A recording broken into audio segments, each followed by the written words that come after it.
571. Bagaman ang mga miyembro ng lahi ng hayop ay pinahiran sa buong Sea of Chaos. Ang pinakamalakas ay ang mga purong dugo sa Beast City. Hindi ako makapaniwala na nagkaaway tayo sa Beast Race ng Beast City. Isang mahabang pagod na buntong hininga ang naiwan kay Frost. Kahit na ang iba pang mga banal na Diyos ay nadama na ang kanilang mga puso ay bumigat. Alam nilang lahat na ang Beast City ay isang malakas na puwersa sa loob ng Sea of Chaos. Ang lahi ng hayop ay nagmula sa Beast City. Ang alamat ay nasa paligid ng dagat ng Chaos na ang mga miyembro ng lahi ng hayop sa buong universo ay mula doon. Ang 3,000 malalaki at maliliit na universo ay ating tahanan. Walang sino man ang pinapayagang gumawa ng kaguluhan dito. Kahit na mahirap pakitunguhan ang Beast City. Hindi tayo maaaring umiwas. Dapat nating pangalagaan ang ating tinubuang bayan. Napuno ng determinasyon ang mga salita ng Jade Emperor. Tama ka. Worst case scenario is we end up going to battle with the Beast Race. Sa kalaunan, ang lahat ng iba pang mga banal na Diyos ay nagsama-sama at tumango bilang pagsang-ayon. We need to send more scouts to monitor their every move. Sinira ni Dustin ang karamihan sa mga altar sa paligid ng Yellow Cosmos at para walang pagbabago ang mga natitira. Pero hindi natin pwedeng ibaba ang mga bantay natin. Baka makaisip sila ng iba. Planong dalhin ang masamang sanggol sa mundong ito ng maaga. Nagpadala na sina Parker at Althea na babalik sila sa lalong madaling panahon. Pagkatapos nito, maaari na tayong opisyal na magdeklare ng digmaan sa ating kalaban. Nagpatuloy ang Jade Emperor. Talaga, ang galing. Sa wakas nakabalik na silang dalawa. Ang mabuting balita ay malinaw na nagpalakas ng moral ng mga banal na Diyos. Ang bawat isang Diyos sa gitna ng karamihan ay nagbigay kay Parker at Althea ng kanilang paggalang dahil sila ang pinakamataas na pinuno ng mga Diyos ng liwanag. Lahat ng mga Diyos ng liwanag ay naghihintay sa kanilang pagbabalik. Dustin, maganda ang ginawa mo sa pagkakataong ito. Gayunpaman, wala akong anumang espesyal para sa iyo. Paano ito? Mayroon akong aklat na ito na tinatawag na Truth of Nature. Nakuha ko ito mula kay Parker. Ang aklat na ito ay pangunahing tungkol sa iba't ibang batas ng kalikasan sa magulong kalawakan.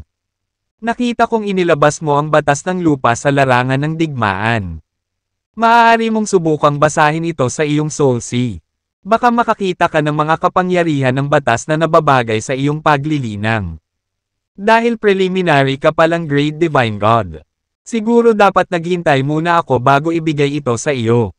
Naiintindihan lang ng karamihan sa mga Divine God ang aklat na ito pagkatapos nilang maging medium grade na Divine God sa mahabang panahon. Kahit na kailangan pang maghintay hanggang sila ay isang premium grade na banal na Diyos. Ngunit dahil maaari mong ilabas ang batas ng lupa, baka mauunawaan mo ito at may matutunan ka. Alok ng Jade Emperor kay Dustin. Pagkatapos, itinuro niya ang isang daliri sa ulo ni Dustin at nagpadala ng isang sinag ng liwanag sa kanyang Soul Sea. Ang katotohanan ng kalikasan. Agad na natagpuan ni Dustin ang bagong sinaunang aklat sa kanyang Soul Sea. Salamat sir. Pinaliwanagan ni Joy ang ekspresyon ni Dustin habang bumubulusok. Nakatingin sa Jade Emperor na may nagniningning na mga mata. Dahil nakuha ito ng Jade Emperor mula kay Parker. Ang aklat na ito ay dapat na napakatalino. Naisip niya, tuwang-tuwa. Pagkatapos niyang magsanay ng Earth Exploring Technique, may natutunan siya tungkol sa batas ng lupa at nagamit niya ito sa labanan. Gayunpaman, wala siyang komprehensibong kaalaman tungkol dito. Ang aklat na ito ay eksakto kung ano ang kailangan niya upang sumulong. Pinaasa nito si Dustin na magiging mas mahusay siya sa batas ng daigdig kung gagamitin niyang mabuti ang aklat. Dapat ay nakaramdam ka ng pagod pagkatapos ng gayong matinding labanan. Magpahinga ka ng mabuti. Malumanay na utos ng Jade Emperor.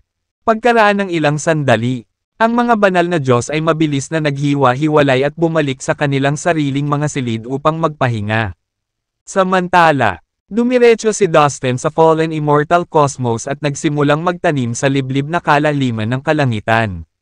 The Truth of Nature. Bulong ni Dustin sa sarili habang binubuklat ang lumang libro na ibinigay sa kanya ng Jade Emperor. It explains all kinds of laws of nature. This is exactly what I need. Bulong ni Dustin sa sarili. May ngiti sa kanyang mukha. Mayroong lahat ng uri ng mga batas sa iba't ibang mundo. At lahat sila ay naiiba sa bawat isa na may kani-kanilang natatanging katangian. Bulong ni Dustin sa sarili habang mabilis na nakasubsob sa libro. Kasabay nito, sakutan ng mga Diyos ng kadiliman. Maraming tao ang tulad ng binata na naka-purple.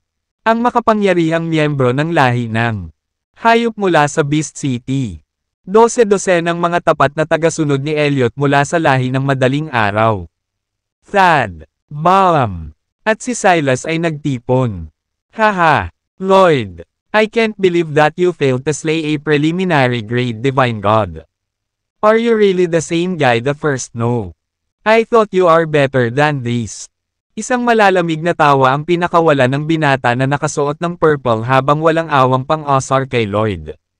Halika, Mr. Ace. Tumigil ka sa pagtawa. Hindi ko inaasahan na ang taong iyon ay magkakaroon ng napakalakas na enerhiya. Isipin ang aking pagtataka ng ang isang preliminary grade na banal na Diyos na tulad niya ay maaaring magpakawala ng isa sa mga pinakapangunahing batas ng kalikasan ang batas ng lupa. Minamaliit ko siya. Kung hindi, napuksa ko na ang taong brat na iyon. Ang makapangyarihang miyembro ng lahi ng hayop ay nagpakawala ng hindi nasisiyahang ungol. Pulang-kulay ang kanyang paligid habang naglalabas siya ng maliwanag na kulay dugo na liwanag kasama ang napakalaking dami ng demonyong aura na bumulwak mula sa kanyang katawan. Mga Ginoo, ang taong brat na iyon ay tinatawag na Dustin Lin. Palagi siyang may hawak. Marami sa ating mga tauhan ang namatay sa kanyang mga kamay. Hindi lamang mayroon siyang ilang magulong magic treasures. Ngunit hinala rin namin na nakuha niya ang kanyang mga kamay sa isang magulong puno ng mundo. Magalang na nagulat si Balaam habang maingat na lumakad papunta sa dalawang kilalang miyembro mula sa Beast City. What did you just say? The Chaotic World Tree. Are you telling the truth? Parehong excited sina Ace at Lloyd sa impormasyon. Sir, hindi siya nagsisinungaling. Mabilis na putol ni Silas. Haha, ang galing. Dapat sa atin ang magulong puno ng mundo. Kumpiyansa na deklara ni Ace. Umalangaw-ngaw sa kanilang paligid ang kanyang ligaw na tawa. Huwag mong kalimutan kung bakit tayo nandito. Paalala ni Lloyd. Of course I won't. Let's get down to business. Still, we must send someone to watch Dustin's every move. We can't let him get away. Ace discussed. I leave this to you. Sumulyap si Ace sa kawalan sa tabi niya. Naiintindihan ko. Magtiwala ka na babantayan kong mabuti ang taong brat na iyon at pipigilan ko siyang umalis sa 3,000 malalaki at maliliit na universo. Sagot ng mahinang boses mula sa kaibuturan ng kawalan. Samantala, sina Balaam, Silas, at Thad ay nagulat sa tunog ng boses. Agad nilang pinakawalan ang kanilang espiritual. Napandama upang suriin ang kawalan ngunit wala silang nakita. Ito ay imposible. Nanlamig ang mga tinek ng 3 premium grade na Divine God. Dahil may boses na nanggaling sa espasyong iyon. Ibig sabihin may nilalang daw na nagtatago doon. Gayunpaman, wala silang mahanap na anumang bakas nito. Isa itong buhay na nilalang na kahit na ang mga premium grade na banal na Diyos ay nabigong maramdaman. Hindi kailangan ng isang henyo upang mapagtanto kung gaano kalakas ang nilalang. Pupunta tayo doon sa lalong madaling panahon. Ipadala ang iyong mga tauhan upang i-lock ang Yellow Cosmos. Makikipag-usap ako sa masamang sanggol na iyon.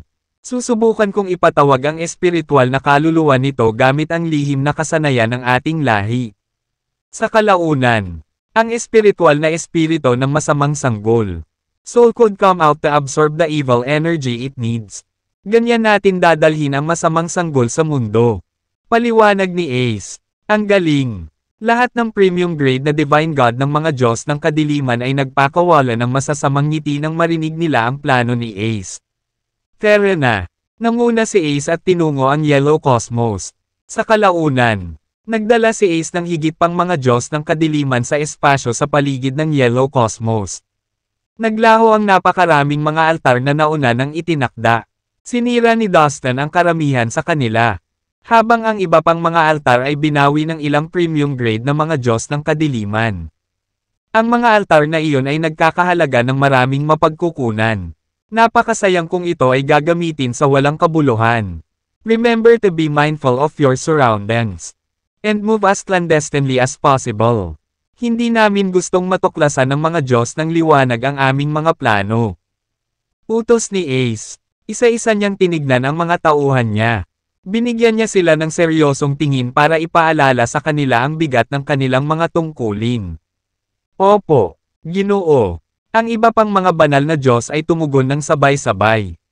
Si Ace ay taga Beast City. Siya ay apo ng isang makapangyarihang matandang nilalang sa lahi ng hayop. Lahat ng makakasalubong sa kanya ay igagalang siya ng may lubos na paggalang. Malakas na ipinatawag ni Lloyd ang isang uri ng batas ng demonyo. Ang walang hanggan na mga ulap ng demonyo ay agad na nag-hover sa itaas at gumulong sa kawalan. Sa paligid ng Yellow Cosmos, maraming masasamang hayop ang nakapalibot sa makapal na ulap. 12 ng mga tapat na tagasunod ni Elliot. Mga Diyos ng kadiliman at ang mga Panginoon mula sa nakahiwalay na mga alien space. Kasama sina Baum at Silas. Ay, nagkalat din at bumuo ng isang hanay upang bantayan si Ace. Kapag nakagawa na sila ng ligtas na puwang para sa kanya, nagsimula siyang bumulong-bulong ng hindi kilalang spell. Boom! Isang magic altar ang biglang na material mula sa kawalan. At nag-hover sa harap ni Ace. Natagpuan sa gitna ng platform ang isang sinaunang at kakaibang magic flag. Naglabas ito ng masasamang demonyong rune. Namumuo sa paligid ang mga mamban at makapal na demonyong aura. Ito ay hindi maipaliwanag na naanod sa kapaligiran. Ang mga rune ay gumala sa buong magulong espasyo. Naghintay si Ace ng tamang sandali. Then, he boomed. Buksan mo ang altar. Isa-isa niyang ginamit ang rune para i-activate ang altar. Boom! Sa pamamagitan nito, ganap na na-activate ang platform. Naglabas ito ng napakaraming demonyo at masasamang rune. Sakripisyo. Bulong ni Ace. Pagkatapos, iwinagayway niya ang kanyang manggas. Crack! Maraming nilalang ang bumuhos. Lahat sila ay kabilang sa iba't ibang lahi. At lahat sila ay may iba't ibang hitsura. Ang batas ng demonyo ay naghigpit sa kanilang kapangyarihan. Ang mga sakripisyong nilalang ay patuloy na inihahandog sa altar ng walang tigil. Isang hindi nakikitang panggigipit ang maaaring madama kakilakilabot at makapangyarihan. Ginawa nitong isang madugong gulo ang bawat nilalang na nahulog sa entablado. Ang lahat ng kanilang mga pagtatangka upang makatakas ay walang saysay. Lahat sila ay namatay ng malungkot. Hindi nagtagal. Sa dami ng mga hayop na nasawi sa altar. Sa huli ay nabasa ito ng dugo. Isang malakas na aura ng demonyo. Ang bumalot dito. Ang malagim na prosesong ito ay tumagal ng ilang oras. Maya-maya, wala nang nilalang na natira sa manggas ni Ace. Isinakripisyo niya ang lahat ng mayroon siya. Sa buong ritual, mayroong humigit kumulang na bilyon-bilyong buhay na inialay sa altar. Lahat sila ay namatay ng malungkot. Kaya naman, maraming multo ang nagtipon sa palibot ng altar. Ayaw maghiwa-hiwalay. Patuloy silang umiiyak at umiiyak dahil sa kanilang kakilakilabot na pagkamatay. Kunin ang mga kaluluwa. Sigaw ni Ace. Nakalugay ang kanyang buhok. At mayroon itong determinado at madamdaming kislap sa kanyang mga mata. Ilang sandali pa, sumayaw siya at umawit sa altar. Tapos, bigla siyang umungol. Boom! Ang mga humongous demonyong kaluluwa ay bumangon mula sa plataporma. Lumipad sila sa kawalan at nawala. Humarap si Ace sa harap ng altar. Inilagay niya ang kanyang mga kamay sa harap ng kanyang dibdib at gumawa ng kakaibang hand gesture. Mabagal na lumipas ang oras. Lumipas ang isang araw. Pagkatapos ay isa pa. At ang oras ay patuloy na umuusad. Hanggang sa lumipas na ang isang buwan. Boom! Isang space teleportation channel na puno ng demonic aura ang biglang lumitaw sa harap ng altar. Sa puntong ito, mula sa kaibuturan nito, maririnig ang sigaw ng isang sanggol. Nagawa ko ito. Matagumpay kong nakipag-ugnayan sa masamang sanggol. Sigaw ni Ace. Ang kanyang mga mata, na puno ng demonyong aura, ay biglang bumukas.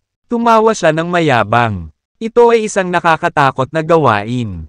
Ngunit, nagtagumpay pa rin siya. Congratulations, Your Highness. Ang iyong dugo ang pinakamarangal at pinakamalinis sa buong lahi ng hayop. Walang alinlangan. Maaari kang makipag-usap sa masamang sanggol. If it were me, I would never make it. Lloyd stepped forward and flattered Ace. From now on, you can follow me and serve me. Lloyd, tulad ng nakikita mo, napatunayan ko ang dignidad at kadalisayan ng aking dugo. If I can take charge of Beast City in the future, I will treat you well. Saad ni Ace habang nakatingin ng diretso sa mga mata ni Lloyd. I understand. Huwag kang mag-alala, kamahalan. Lagi akong nasa serbisyo mo. Mula ngayon, kung may kailangan ka, huwag kang mag-atubiling ipatawag ako. Nagmamadaling banggit ni Lloyd. Makapangyarihan ang pinanggalingan at marangal na katayuan ni Ace sa Beast City. Malaki ang posibilidad na siya ang mamahala sa Beast City balang araw. Ang susunod nating gawain ay bantayan ang espasyong ito at pigilan ang sinumang lumapit. Napakahalaga ng misyon na ito. At hindi natin kayang magkamali. Maautoridad na bulalas ni Ace. Yes, sir. Sabay-sabay na sagot ng iba pang mga Diyos. Nang makatanggap na sila ng utos, agad silang sumunod sa kanila. Guard. Samantala, nag-aalala ang lahat ng premium grade na Divine Gods of Light. Damn it, ang lalaking iyon ay maaaring makipag-usap sa masamang sanggol. Ito ay tiyak na magdulot ng isang malaking problema para sa kanila. Nagtipon sila sa bulwagan. Pinag-uusapan ang mga bagay tungkol sa pinakabagong pag-unlad ni Ace. Sa gitna ng silid ay isang napakalaking kristal na screen na nakahover sa kawalan. Sa loob ng kristal ay malinaw na tanaw ang lugar malapit sa Yellow Cosmos at lahat ng nangyayari dito. Kaya naman alam na nila ang plano ni Ace. Why did this guy communicate with the evil baby? Ano ang inaasahan niyang maabot? Is he trying to send some message? Itinaas ni Reyna Siobhan ang kanyang mga tanong. Halatang nalilito siya. Jade Emperor, I think this is a big deal. This must be some kind of conspiracy. Whatever his reasons are, dapat siyang pigilan sa lahat ng paraan. This is the evil baby involved. We can't stand idly by. Frost pinayuhan. Oo, ito ay apurahan. Tayo'y pupunta at lalaban muli. Ang mga premium grade na Divine Gods ay tumunog. Sina Brain, Oswald, at ang iba pa sa kanila ay balisang katulad ni Frost.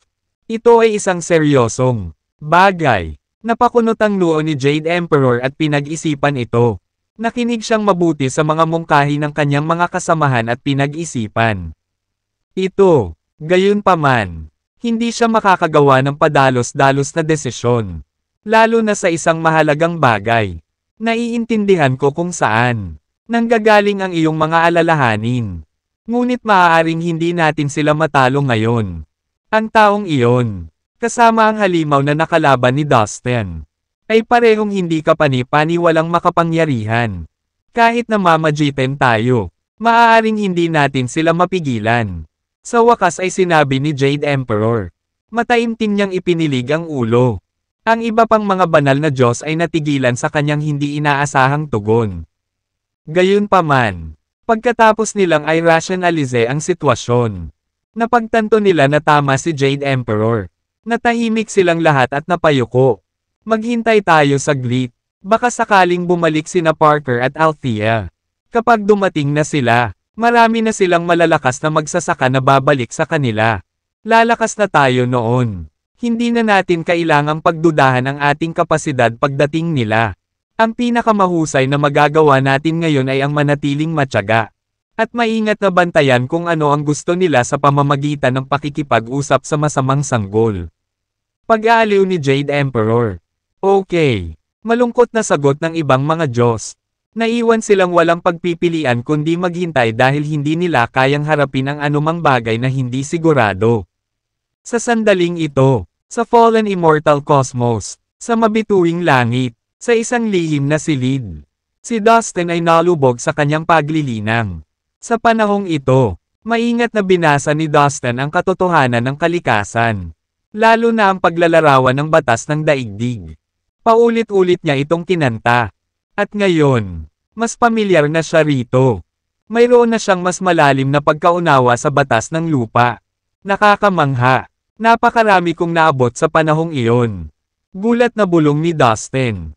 Ang mga bahid ng maulap na dilaw na liwanag ay nag-intertwine sa lihim na silid.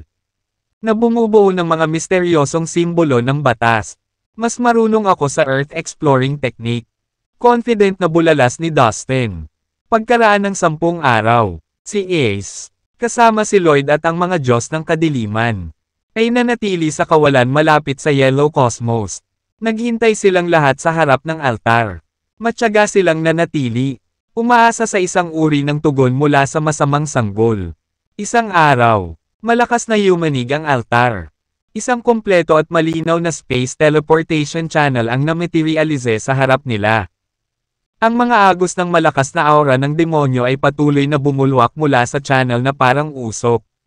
Ang mga Diyos ng kadiliman ay nakatayo roon na humihingal habang inaabangan ang susunod na mangyayari.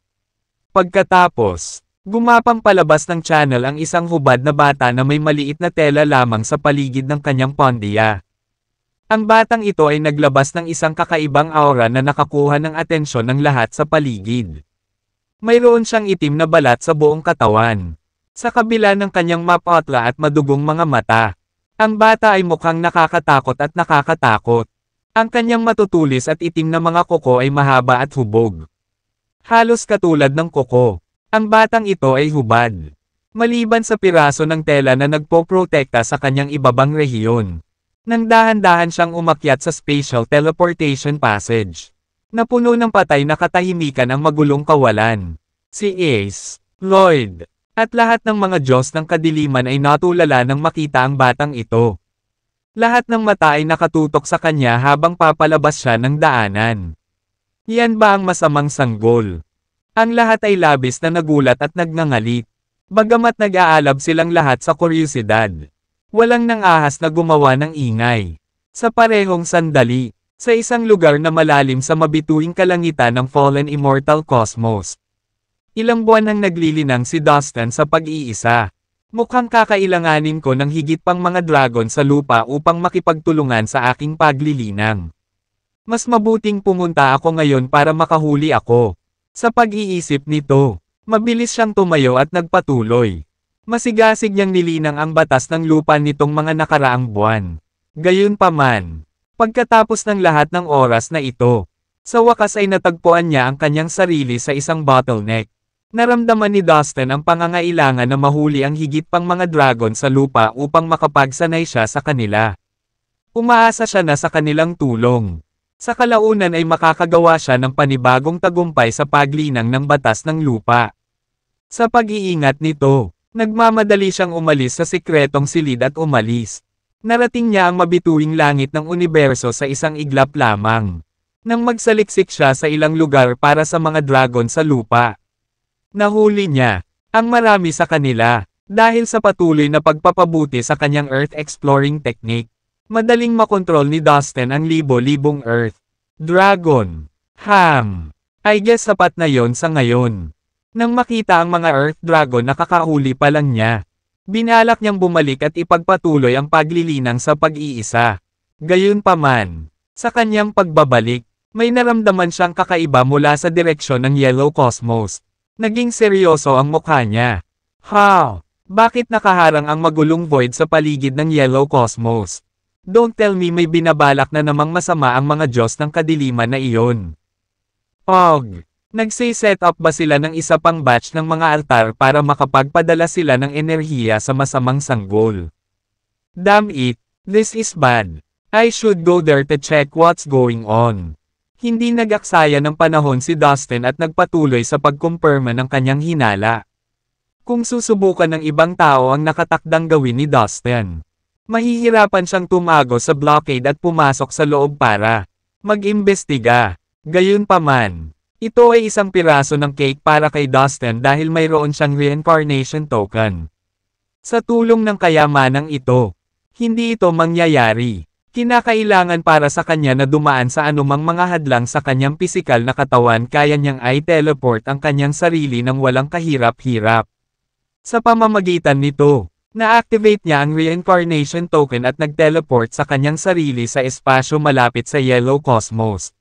Sa mga panahong tulad nito malalaman ni Dustin kung gaano kahalaga at kahanga-hanga ang tool na ito dahil sa pambihirang paggana at husay nito. Hanggat mayroong isang tiyak na spatial na lokasyon, maaari itong ilipat siya sa kung saan niya gustong pumunta.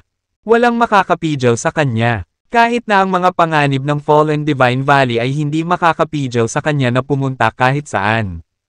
Kaya ang pag-teleport ng kanyang sarili saan man sa 3,000 malaki at maliliit na universo ay hindi isang problema. Samantala, sa isang lugar malapit sa Yellow Cosmos, ang maliit na itim na bata ay sa wakas ay umakyat mula sa Spatial Transmission Passage. Sa puntong ito, nakatingin siya sa magulong kawalan na may kakaibang tingin. Haha, biglang humagalpak ang bata sa isang uri ng tawa na nagbigay ng kilabot sa lahat. Parang inosente ang kanyang kaktol. Ngunit ang masamang tingin sa kanyang mukha ay nagpalamig sa kanilang gulugod at nakaramdam sila ng kakaiba.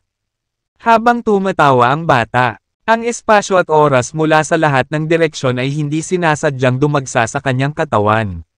Na lumilikha ng matagal na malabo na sinag ng liwanag. Dahil dito, ang buong magulong kawalan sa malapit ay nagdilim.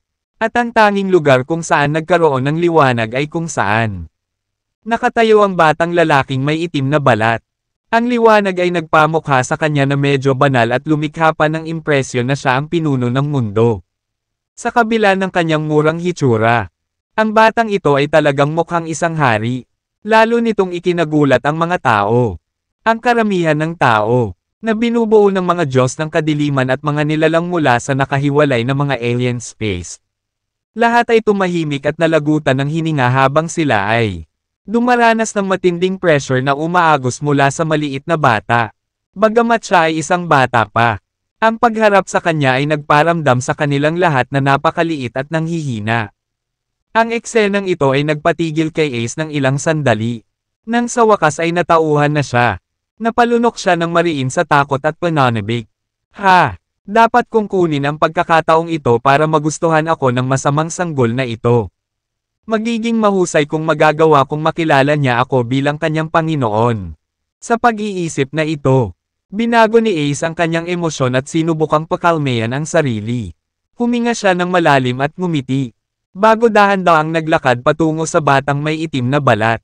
Bago siya ipinadala ng kanyang lolo isang matandang halimaw na namamahala sa Beast City sa 3,000 malalaki at maliliit na universo. Paulit-ulit niyang sinabi kay Ace kung bakit nilikha ang masamang sanggol. Sinabi pa sa kanya ng kanyang lolo ang tungkol sa personalidad ng bata at nakakatakot na lakas. Kaya nang sa wakas ay ipadala siya ng kanyang lolo sa 3,000 malalaki at maliliit na universo. Umaasa siya na si Ace ay makakapagtatag ng isang tiyak na koneksyon sa masamang sanggol. Para magawa ito, tinuruan siya ng kanyang lolo kung paano supilan ang sanggol. Ang lahat ng ito ay bilang paghahanda sa pagsilang ng masamang sanggol. Ngayon, si Ace ay nagkaroon ng lahat ng mga pangunahing pakinabang upang mapaamo ang sanggol. Kung magiging matagumpay siya sa planong ito, magagamit niya ang lakas na iyon para maging isa sa pinakamakapangyarihang nilalang sa buong Sea of Chaos. Alam ng lahat na ang masamang sanggol ay may walang katapusang potensyal na paglaki. At para sa lahi ng hayop, siya ay isang napakahalagang kayamanan. Hello, little boy. I am Ace. Glad to meet you. Sinubukan ni Ace na ipakilala ang kanyang sarili sa masamang sanggol sa pinakamaamo at magiliw na paraan upang dahan-daang makuha ang kanyang tiwala. Pagkatapos, maingat niyang nilapitan ang masamang sanggol. Ito ay isang pambihirang tanawin para sa mga taong nakasaksi sa tagpong ito. Naramdaman pa nila na nakakatakot marinig si Ace na magsalita ng ganyan. Kung tutuusin, kilala siya sa pagiging dominante at mayabang halos sa lahat ng oras. Hindi lang nila inaasahan na darating ang panahon na magpapakita siya ng kagandahang loob. Gayunpaman, Malinaw sa kanila na gawa lang ang lahat para supilan ang masamang sanggol. Gusto nilang pagtawanan ang kakaibang ugali nito ngunit hindi sila nang ahas. Maaaring maliit si Ace, kaya natitiyak nilang hindi siya magdadalawang isip na magturo ng leksyon sa sino mang magpapatawa sa kanya. Habang kinakausap niya ang masamang sanggol, patuloy na nagpakawala si Ace ng mga ron na nagbigay ng walang katapusang demonic aura. Sa sandaling sila ay pinakawalan. Sila ay natunaw at nagkalat sa kawalan sa kanilang paligid. Dahil dito, unti-unting nagkakaroon ng anyo ang isang uri ng invisible net. Ang lambat na ito, nakaraniwang gawa sa kanyang mga ron, ay naglalaman ng labis na kakilakilabot na batas ng demonyo na may tungkuling lumikha ng matingkad na mga guni-guni. Unti-unti, medyo nahihilo ang masamang sanggol. At habang nakatingin siya kay Ace, unti-unting nadagdagan ang pagmamahal nito sa kanya. Nang tuluyan na siyang magtiwala kay Ace, dahan-dahang naglakad ang masamang sanggol patungo sa kanya. Hindi mapigilan ni Ace ang mapangiti nang mapansin niyang nagkakabisa na ang ron. Ang isip ng masamang sanggol ay minamanipula na ngayon ng malademonyong aura. Kaya hindi niya namamalayan na si Ace ay isang maaasahan at mapagkakatiwalaang nilalang. Kasabay nito, biglang bumukas ang isang spatial channel sa isang magulong void malapit sa Yellow Cosmos. Mula sa channel na ito, palihim na sumugod si Dustin. Gamit ang reincarnation token, agad siyang na-teleport sa lugar na ito. Pagkalabas niya, sinuri niya ang kanyang paligid at pinakawalan ang kanyang espiritual na pakiramdam. Iyon ay agad niyang naramdaman ang itim na balat na sanggol. Oh shit, iyan ang masamang sanggol. Hindi ako pwedeng magkamali. Ito ay ang parehong nakita ko sa ilalim ng Karakoram Mountain dati. Sigurado ako. Laking gulat ni Dustin sa kanyang tinanggap. Kinagat niya ang kanyang mga ngipin at nakakuyom ang kanyang mga kamao habang matamang nakatitig sa itim na balat na sanggol. Agad niyang nakilala ang tunay na pagkakakilanlan ng bata dahil noong bumalik siya dati sa Earth, hindi sinasadyang napadpad siya sa Karakoram Mountain at nakita niya ang banal at ang masamang sanggol sa ilalim ng bundok. Ngayon, hindi makapaniwala si Dustin nang makita niya ang masamang sanggol sa lugar na ito. Ano ang nangyayari? Kamusta na siya sa mundo? Damn! Huli na ba?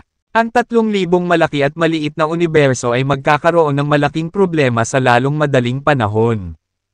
Hindi napigilan ni Dustin na takpan ang kanyang bibig nang maramdaman niya ang matinding lamig sa kanyang gulugod.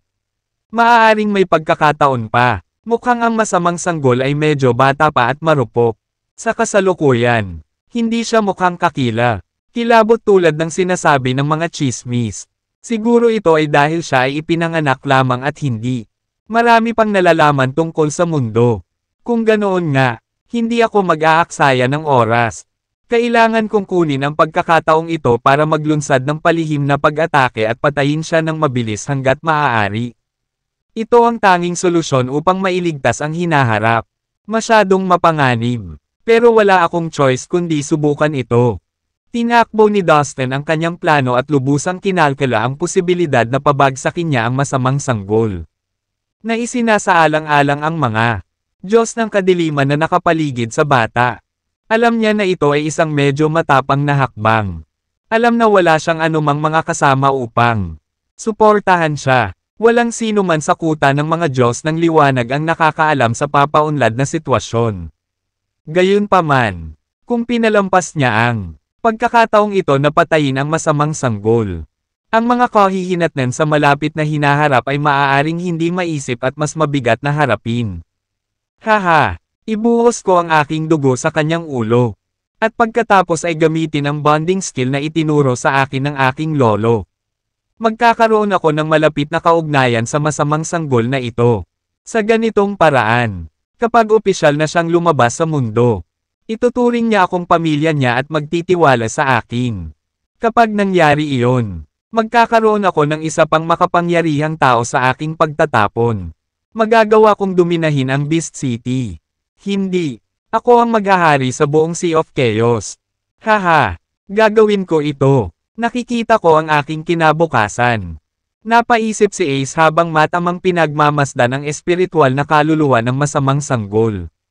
Napapalapit sa kanya. Na-overwhelm siya sa kilig at excitement habang iniisip kung ano ang magagawa niya sa hinaharap kung magtagumpay siya sa kanyang plano. Kung hindi dahil sa takot na magulat at matakot sa espiritual na kaluluwa ng masamang sanggol. Baka hindi niya nakontrol ang pagtawa nito. Labis din ang kaba ni Lloyd habang pinagmamasdan ang nabubuong eksena mula sa malayo. Kaya ba niya talagang paamuin ang masamang sanggol? Ito ay magiging isang magandang pagkakataon para sa kanya. Kung magtatagumpay siya, no-brainer na dapat akong magtrabaho para sa kanya. Isip ni Lloyd habang nakatutok ang tingin niya sa masamang baby. Ayan. Diyan. Halika sa akin ng tuloy-tuloy. Pagsuyo ni Ace sa malambing na boses. Nang makitang palapit na ng palapit ang madilim na balat na sanggol. Hindi napigilan ni Ace ang mapalunok dahil sa sobrang kaba. Nanginginig siya dahil alam niyang minsan lang ito sa buhay na pagkakataon. Kaya naman, palagi niyang pinaalalahanan ang sarili na maging mahinahon at maingat. Kapag nakagawa siya ng mali at naalerto ang espiritual na kaluluwa ng masamang sanggol. Mawawala ng kabuluhan ang lahat ng kanyang pagsisikap. Makalipas ang ilang saglit, sa wakas ay 100 metro na lang ang layo ng batang itim ang balat kay Ace. Sapat na ang distansyang ito para maisakatuparan niya ang kanyang plano. Pagkatapos, dahan-dahang iniunat ni Ace ang kanyang kamay at ginawa ang isang patak ng kanyang dugo sa ibabaw mula sa kanyang daliri. Sa paglabas ng patak ng dugo ay agad itong naging invisible. Pagkatapos ay kinontrol niya ito upang unti-unting humakbang patungo sa papalapit na sanggol. Gumagana ito. Kaunti na lang. Napaisip si Ace na may malademonyong ngisi sa mukha. Hindi na niya hinintay na matupad ang kanyang plano. Ang kanyang mga kamay ay nagsimulang manginig ng marahas habang pinagmamasdan ang kanyang dugo at ang madilim na balat. Nasanggol na dahan-dahang lumalapit sa isa't isa. Siya ba ay sinusubukan upang makuha ang kanyang dugo essence sa ulo ng masamang sanggol? Sinusubukan ng taong ito na kontrolin ang masamang sanggol na may ilang lihim na kasanayan. Masama ito. Kailangan kong gumawa ng isang bagay para pigilan itong mangyari. Napaisip si Dustin habang patuloy na sinusubaybayan ang lahat ng galaw ni Ace. Sa pamamagitan ng kanyang espiritual na sentido. Sa pamamagitan nito, kinuha niya ang kanyang reincarnation token at naghanda na ay teleport ang kanyang sarili kung nasaan si Ace at ang masamang sanggol. Alam niyang napaka-delikadong hakbang iyon. Ngunit sa ngayon, wala siyang maisip na mas epektibong paraan para hadlangan ang plano ni Ace. Nararamdaman ko na ang taong ito ay kapansin-pansing malakas. At bet ko ang masamang sanggol ay isa ring kakila-kilabot na nilalang sa kabila ng hitsura nito sa kasalukuyan. Ang pagpunta sa kanila ng walang gaanong plano ay tiyak na maglalagay sa aking buhay sa matinding panganib. Ngunit walang oras para mag-isip. Hindi ko hahayaang kontrolin niya ang masamang sanggol. I have no choice but to give it a shot. Naisip ni Dustin sa sarili habang pinatatag niya ang kanyang desisyon. Gayunpaman, nang i-activate na ni Dustin ang reincarnation token, may napansin siyang kakaiba ilang metro sa likod ng masamang sanggol. Isa pang sanggol ang umakyat mula sa spatial channel. Siya ay may gininto ang balat at mukhang mas composed. Ang kanyang mga mata at maging ang kanyang ngiti ay kasing liwanag ng araw. Ngunit sa sandaling makalabas sa channel ang batang may gininto ang balat. Ang kanyang atensyon ay agad na nakuha ng masamang sanggol. Nang itinoon niya ang kanyang tingin sa masamang sanggol. Kapansin-pansing nagbago ang kanyang ekspresyon. Bad guy. Nakita ko ang masamang tao. Sabi niya sa murang boses. Habang nagsasalita ang sanggol. Hindi na pala kaibigan ang kanyang mga mata. Sila ay piercing at agresibo. Ang nangingibabaw na enerhiya ay agad na pinakawalan habang dahan-dahan siyang naglakad patungo sa masamang sanggol. Nang maramdaman ang paparating na panganib, ang masamang sanggol ay agad na bumalik sa kanyang katinoan. Pagkatapos ay tumalikod siya at itinoon ang masasamang mata sa gininto ang balat na sanggol. Galit na nagkatitigan ang dalawang sanggol at gusto lamang nilang pabagsakin ang isa. Nagpakawala sila ng mabigat na enerhiya habang naghahanda silang atakihin ang isa't isa. Ang sanggol na may gininto ang balat ay naglabas ng masaganang positibo at makapangyarihang mga batas na pumapalibot sa kanyang katawan. Sa kabilang banda, Napuno ng negatibo at masasamang kadena ng batas ang espasyo sa paligid ng katawan ng masamang sanggol. Gamit ang kahanga-hangang kapangyarihan ng batas, gustong durugin ng magkabilang panig ang isa't isa hanggang sa isa lamang sa kanila ang nakaligtas. Damn it, saan nanggaling itong batang may gininto ang balat? Sinira nito ang lahat. Sigaw ni Ace nang mapagtantong na kompromiso ang kanyang plano. Kaunti na lang at magtagumpay sana siya. Ngunit sa biglaang paglitaw ng gininto ang balat na sanggol, lahat ng kanyang mga plano ay nasira. Histeryosong sigaw niya habang bumabaon sa isip niya ang kabiguan niya. Di ako pwedeng magkamali. Ito ay ang banal na sanggol. Lumabas na rin. Nanlaki ang mga mata ni Dustin sa hindi makapaniwala. Agad niyang nakilala na ang batang may gininto ang balat na biglang nagpakita ay ang banal na sanggol. Minsan na niyang nakita ang masama at banal na sanggol sa Earth. Kaya medyo sigurado siya tungkol dito.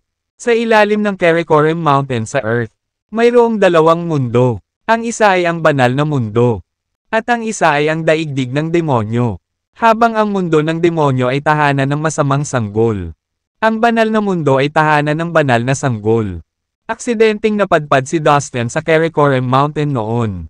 At sa ilalim nito, doon niya unang nakita ang banal na sanggol at ang masamang sanggol. Kaya naman nakilala niya sila sa isang sulyap nang makita sila ni Dustin dito sa magulong void sa labas ng Yellow Cosmos.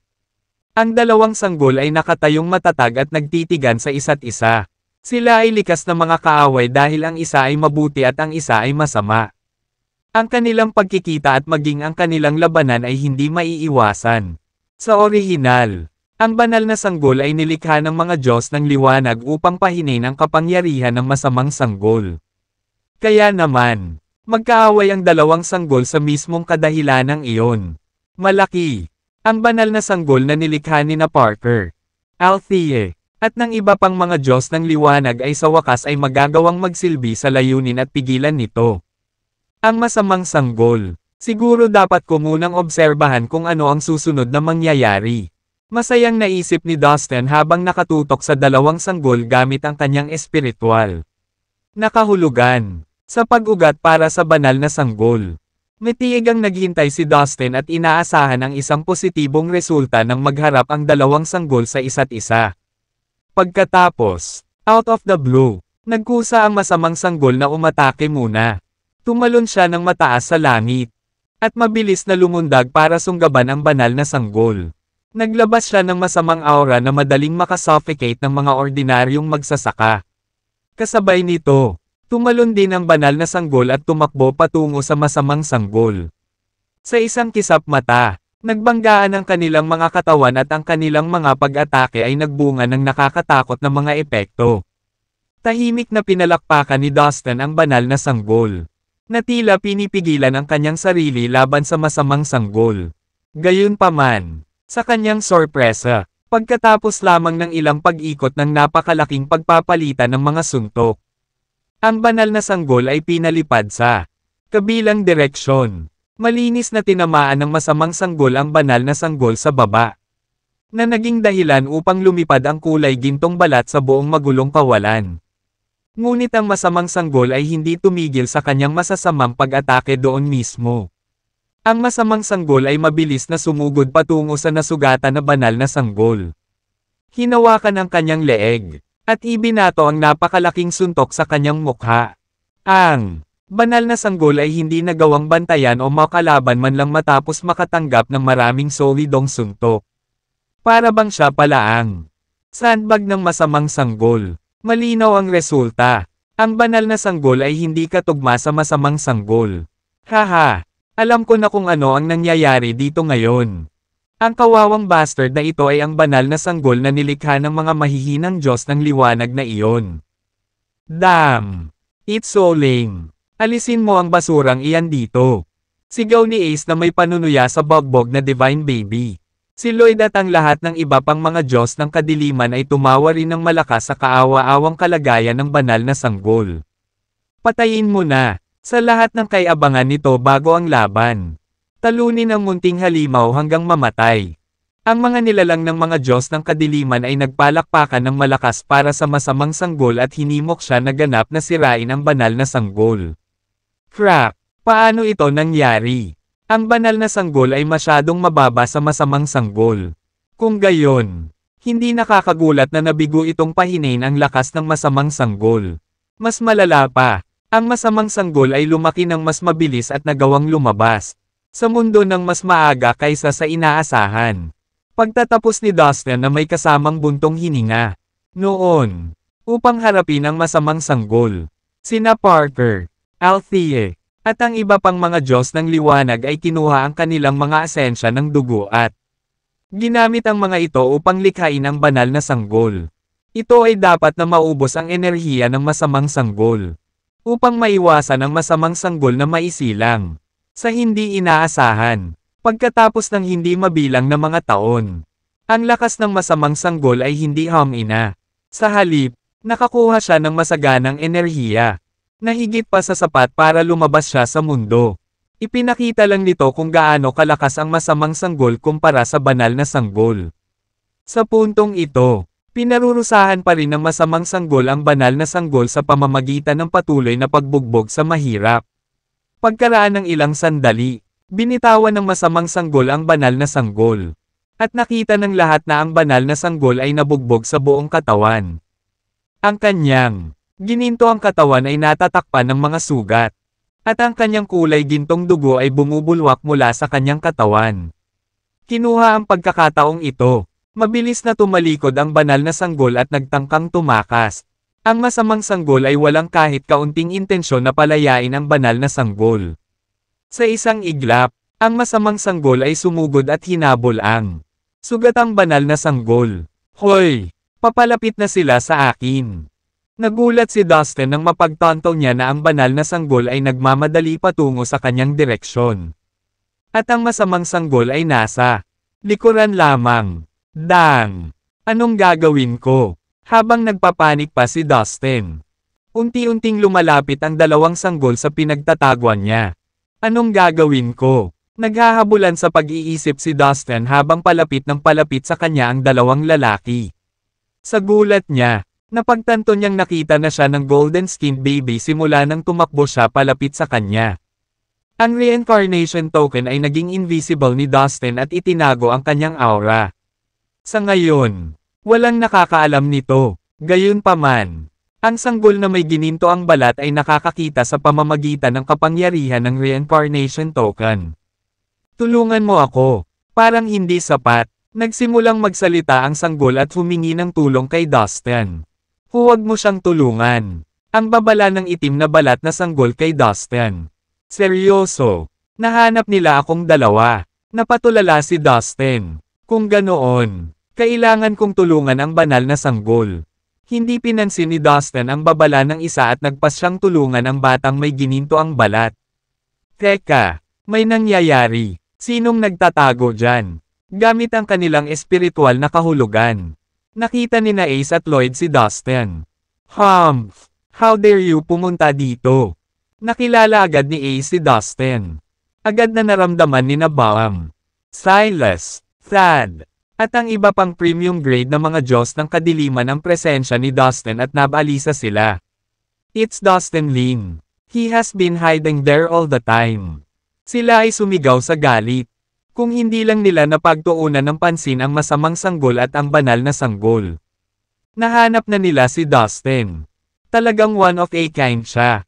Ang kanyang talento ay dwarfs kaysa sa kanyang mga kapantay sa mga tuntunin ng talento. Cultivation base, lakas at higit sa lahat, tapang. Hindi katakataka na si Caroline ay nababahala sa kanya. Gayunpaman, ipinanganak kami bilang magkaaway. Sila ay nakatakdang maghiwalay ng maaga o huli. Nagsimula nang magkaroon ng halo-halong damdamin si Thad para kay Dustin. Ngunit sinubukan niyang manatiling tapat sa kanyang mga layunin at pinigilan ang kanyang isip na mag-amok. Humph! Pagsisisihan niya ang pagtapak niya dito. Huwag mo na siyang hahayaang makatakas ulit.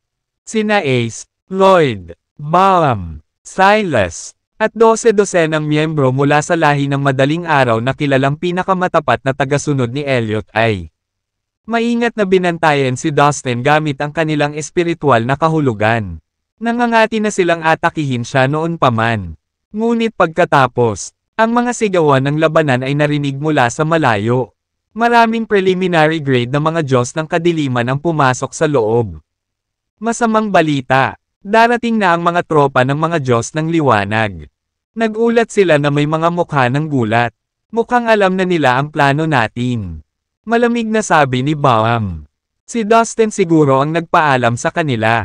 Lalong nadagdagan ang galit ni Silas kay Dustin habang nagngangalit ang mga ngipin. Kunin mo ang mga tauhan mo at pigilin mo sila. Hindi natin sila pwedeng pasukin at alerto ang masamang sanggol. Ako na ang bahala kay Dustin. Utos ni Ace sa mga tauhan niya. Nasa na ang mga miyembro ng lahi ng bukang liwayway. Sina Tad, Baum, at Silas ay mapanghimagsik na sinalubong ang kanilang naghahabol na kaaway kasama ang mga tao ng mga Diyos ng kadiliman at ang nakabukod na mga dayuhan. Habang sina Ace at Lloyd naman ay nanatili sa kinaroroonan nila. Ang nakakabinging mga tunog ng digmaan ay narinig mula sa kawalan doon. Ang mga alon ng enerhiya na inilabas mula sa kanilang mga pag-atake ay naging sanhi ng marahas na pagyanig sa paligid. Samantala, nasa harapan na ngayon ni Dustin ang golden-skinned baby. Tulungan mo akong talunin ang masamang tao. Pakiusap niya kay Dustin. Sa paghusga sa aura na inilabas ni Dustin. Napagtanto ng sanggol na kasama ni Dustin ang mga Diyos ng liwanag. At si Dustin ang tanging miyembro ng mga Diyos ng liwanag sa malapit. Ang banal na sanggol ay patuloy na nagmamakaawa sa kanya hanggang sa nag-alala si Dustin para sa kanyang kaligtasan. Alam ni Dustin na kailangan niyang panatilihing ligtas ang banal na sanggol. Bagaman siya ay mas mahina kaysa sa masamang sanggol. Ang lakas ng banal na sanggol ay isang bagay din na dapat pagmasdan. Pagkatapos ng lahat, siya ay nilikha ng kakanyahan ng dugo ng lahat ng mga Diyos ng liwanag. Kaya naman, mayroon siyang napakalakas na espiritual na pakiramdam. Walang problema, anak, dito ka sa likod ko. Nakapagdesisyon na si Dustin. Ngayong dumating na ang mga bagay-bagay. Wala siyang ibang pagpipilian kundi protektahan ang banal na sanggol. 1/3. Pagkatapos ng lahat, si Parker, Althea at iba pang mga banal na Diyos ng liwanag ay gumugol ng maraming lakas at oras sa sanggol. Hindi siya pwedeng umupo na lang doon at panoorin ang banal na sanggol na sinasaktan ng masamang sanggol. Salamat. Ang ganda mo. Bumulwak ang kulay gintong balat na sanggol. Pagkatapos ay iniunat niya ang kanyang mga braso. Akala ni Dustin ay yayakapin siya ng sanggol kaya ibinuko rin niya ang kanyang mga braso. Ngunit laking gulat niya. Ang gininto ang balat na sanggol ay naging isang sinag ng gintong liwanag at pumasok sa kanyang katawan. Anong ginagawa mo? Si Dustin ay lubos na nalilito. Ang sanggol ay isang espiritual na kaluluwa lamang. Nasa ilalim pa yata ng Karakoram Mountain sa Earth ang tunay niyang katawan. Nag-isip si Dustin sa ideya. Posible ba na ang masamang sanggol ay isa ring espiritual na kaluluwa? Habang iniisip niya ito, nakita niya ang itim na balat na sanggol na tumatakbo palapit sa kanya. Humph! Isang mabangis na tingin ang ginawa ng masamang sanggol kay Dustin. Pagkasalubong ng kanyang tingin, naramdaman ni Dustin na tumayo ang lahat ng balahibo niya sa takot. Nang maalala niyang pareho sina Parker at Althea ay walang kalaban-laban sa masamang sanggol. Bumangon ang takot sa kanya. Magkakaroon ba ako ng pagkakataon laban sa kanya? Ngunit kung ito ay espiritual na kaluluwa lamang ng masamang sanggol, marahil ay kakayanin ko ito. Sinubukan ni Dustin na pakalmayan ang sarili. Mula sa malayo ay pinagmamasdan ni Ace at Lloyd ang golden-skinned baby na lumipad papunta sa katawan ni Dustin. Pareho silang nabighani sa nakakasilaw na gintong sinag. Ngunit mabilis na natanggal ito ni Ace. Anak, huwag kang matakot. Hayaan mo akong tulungan ka. Pagsusuyo ni Ace habang sumusugod kay Dustin. Napapaligiran siya ng mga nagliliyab na ulap na gawa sa kanyang demonyong enerhiya. Anak, siya ang masamang tao. Nandito ako para tulungan ka. Ace tried his best to sound as sincere as he could para makuha ang tiwala ng masamang baby. Ang pangunahing layunin ng kanyang paglalakbay sa 3,000 malaki at maliliit na universo ay upang makabuo ng isang koneksyon sa masamang sanggol gamit ang isang lihim na kasanayan na itinuro sa kanya ng kanyang lolo. Gamit ang lihim na pamamaraan na ito, Siya lamang ang taong pagtitiwalaan ng sanggol at sa makatuwid ay makokontrol ang sanggol. Bago pa maabot ni Ace ang itim na balat na sanggol, tumalon ito sa ere at sinunggaban si Dustin. Sa gulat, ginawa ni Dustin ang lahat ng kanyang makakaya upang ipagtanggol ang kanyang sarili. Gayunpaman, ang masamang sanggol ay mas mabilis kaysa sa kanya. Sa isang nakakagulat na pangyayari, ang masamang sanggol ay naging isang sinag ng madilim na liwanag at lumipad sa katawan ni Dustin. Hindi pwede. Ang biglaang, hindi inaasahang pagbabago ay nagpalamig sa gulugod ni Dustin. Hindi siya gaanong sasaktan ng banal na sanggol. Kung tutuusin, siya ay nasa panig ng mga Diyos ng liwanag na kagawa siya ng magandang impresyon kay Dustin. At sa pangkalahatan ay mabait siya. Gayunpaman, agad na malinaw na ang masamang sanggol. Sa kaibahan, ay malamig at malupit, masasabi ni Dustin sa isang sulyap na siya ay nagtataglay ng isang nakakatakot at mabangis na lakas. Ang masamang sanggol ay tila nag-drill sa kanyang katawan. At naramdaman niya ang kanyang anit na nanginginig. Anong nangyayari? Ano yan? Sabay na nagsalita sina Ace at Lloyd na mukhang natulala at naguguluhan. Bago ang kanilang mga mata ay sunod-sunod na pumasok ang dalawang bata sa katawan ni Dustin. Kamahalan, ano ang dapat nating gawin? Nag-aalalang tanong ni Lloyd na papalapit kay Dustin. Kumunat ang noo ni Ace. Sa ngayon, wala siyang ideya kung paano haharapin ang sitwasyon. Ngayon na ang masamang espiritu ng sanggol ay nasa loob ng katawan ni Dustin. Mahirap matukoy kung ano ang magiging pinakamahusay na pagkilos. Ang pag-atake kay Dustin ay maaaring masaktan din ang masamang sanggol. Hoy! Tingnan mo siya! Napabuntong hininga si Lloyd at napaatras. Itinaas niya ang isang kamay at itinutok iyon kay Dustin. Nagbabago ang katawan ni Dustin sa kahanga-hangang bilis. Ang kulay ng kanyang balat ay nag-phase mula sa madilim tungo sa liwanag. Nagpalipat-lipat sa pagitan ng isang kumikinang na ginto at isang malalim na itim. Ang kanyang buong katawan ay magdidilim sa itim. At pagkatapos ay magsisimulang magningning hanggang sa ang kanyang balat ay maging matingkad na ginto. May mga sandali na ang isang bahagi ng kanyang katawan ay itim, habang ang isa pang kalahati ay ginto. Bukod sa pagbabago ng kulay ng kanyang balat, may marahas na enerhiyang nagmumula sa kanyang katawan.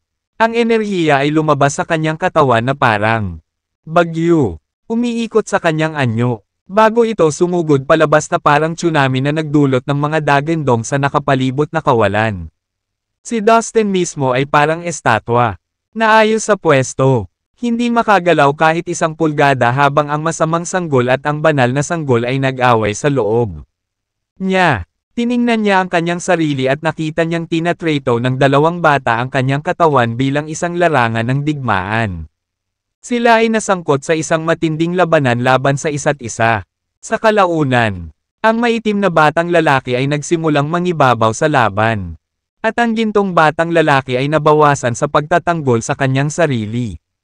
Alam ng banal na sanggol na siya ay natatalo at patuloy na lumilibot sa katawan ni Dustin. Nagtatago kung saan man niya maabot. Si Dustin, bilang miyembro ng mga Diyos ng liwanag, ay nagtataglay ng isang aura na natural na may mga banal na katangian. Pamilyar ito sa banal na sanggol. At ginawa siyang ligtas, kaya, ayaw niyang bitawan ang kanyang pwesto sa loob ng katawan ni Dustin. Determinado siyang manatili sa loob ng Dustin.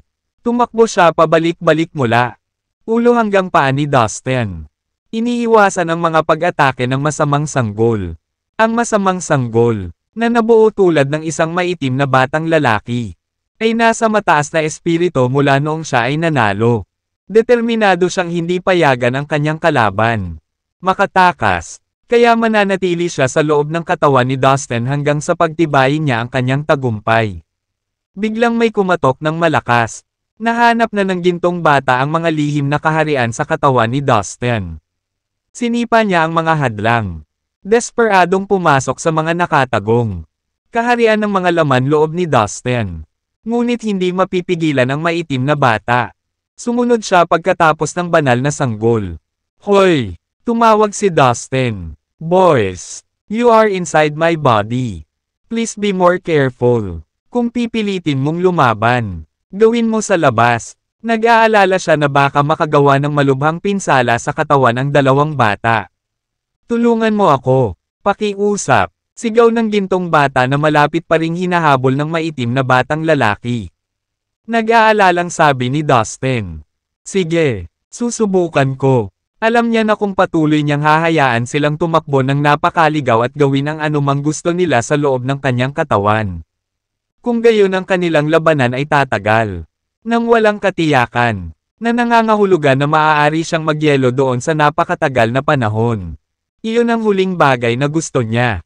Ang tanging paraan para tapusin ang laban na ito ay ang tulungan ang gintong bata na itaboy ang maitim na bata sa kanyang katawan. Nagpasya si Dustin na gagawin niya ang kanyang makakaya para matulungan ang banal na sanggol. Nakatuon siya, pinapagana ang kanyang kapangyarihan. Ang magulong enerhiya sa kanyang mga lihim na kaharian ay nagsimulang umahan na parang mga alon. Nagkaroon ng sunod-sunod na malalakas na tunog. Habang ang mga alon ng magulong enerhiya ay sumugod patungo sa madilim na bata. Kasabay nito, nakontrolado ng isip ni Dustin. Ang lilang lumilipad na espada ay humahampas din sa masamang sanggol. Ito ay isang malakas na pag-atake. Ngunit naisip ni Dustin na ang dalawang welga na ito ay maaaring hindi pa rin sapat upang talunin ang maitim na bata. Kaya inactivate niya ang Earth Exploring Technique. Ito ang nagtulak sa maliit na kontinente na nakatago sa loob ng kanyang katawan upang tamaan ang masamang sanggol. Napinigilan siya ng pilit. Ang maitim na bata ay walang pagpipilian kundi ang tumigil sa paghabol sa banal na sanggol. Upang mapaglabanan ang mga pag-atake ni Dustin. Puno ng malamig. Nagalit ang mga mata niya. Mas marami pang umuusbong na tunog habang lumalaban ang masamang sanggol. Biglang, dalawang mahiwagang sinag ng liwanag ang bumaril mula sa kanyang mga mata. Tulad ng mga haligi ng makapal na kadiliman. Ang dalawang itim na light column ay binubuo ng kakaibang rune na naglalaman ng dark energy at dark matter. Naglalaman sila ng napakalaking kapangyarihan. Ang mga itim na sinag ay bumangga sa magulong enerhiya. Ang lilang espada, at ang maliit na kontinente. Kaagad, ang lahat ng mga pag-atake ni Dustin ay na-block. Naging abo ng malakas na mga haligi ng itim na liwanag. Laking gulat ni Dustin sa kung gaano kadaling pinalihis ng maitim na bata ang kanyang mga atake. Lalong lumakas ang kirot ng anit niya. Halos sumakit na ang puso niya sa kawalan ng pag-asa. Hinarap ng maitim na bata ang espiritual na kaluluwa ni Dustin. Pinalibutan ang kanyang kaluluwa ng kanyang malamig. Mabangis na enerhiya. Naramdaman ni Dustin ang lamig na damaloy sa kanyang katawan. Pinalamig siya na para bang nahulog siya sa nagyayelong lawa. Hindi pa rin siya makagalaw kahit kailan. Sa kawalan, ang mga kakaibang batas ay patuloy na kumalat na parang mga ugat. Na bumabalot sa espiritual na kaluluwa ni Dustin. Anong gusto niya? Ano ang sinusubukan niyang gawin? Napaisip si Dustin. Iniisip kung ano ang balak ng maitim na bata. Ang masamang sanggol ay higit na makapangyarihan kaysa sa inaasahan niya. Siya ay hindi tugma para sa kanya sa lahat. Hoy! Tawag ni Dustin. Sinusubukang kausapin ang maitim na bata. Hoy! Misunderstanding lang ta. Ayokong masaktan ka. Nararamdaman niya na siya ay nakakulong ng walang pag-asa na makatakas. Walang magawa. Sinubukan niyang kausapin ang masamang sanggol sa isang palakaibigang tono. Ikaw ay isang masamang tao. Walang alinlangang sabi ng maitim na bata na tinitigan si Dustin gamit ang mabangis nitong mga mata. Bagaman siya ay may anyo ng isang sanggol. Ang kanyang ekspresyon ay naglalaman lamang ng mapaghiganti. Marahas na galit. Ang mga pag-atake ni Dustin ay labis siyang ikinagalit. Trust me. I'm not a bad guy. I want to be your friend. Sabi ni Dustin.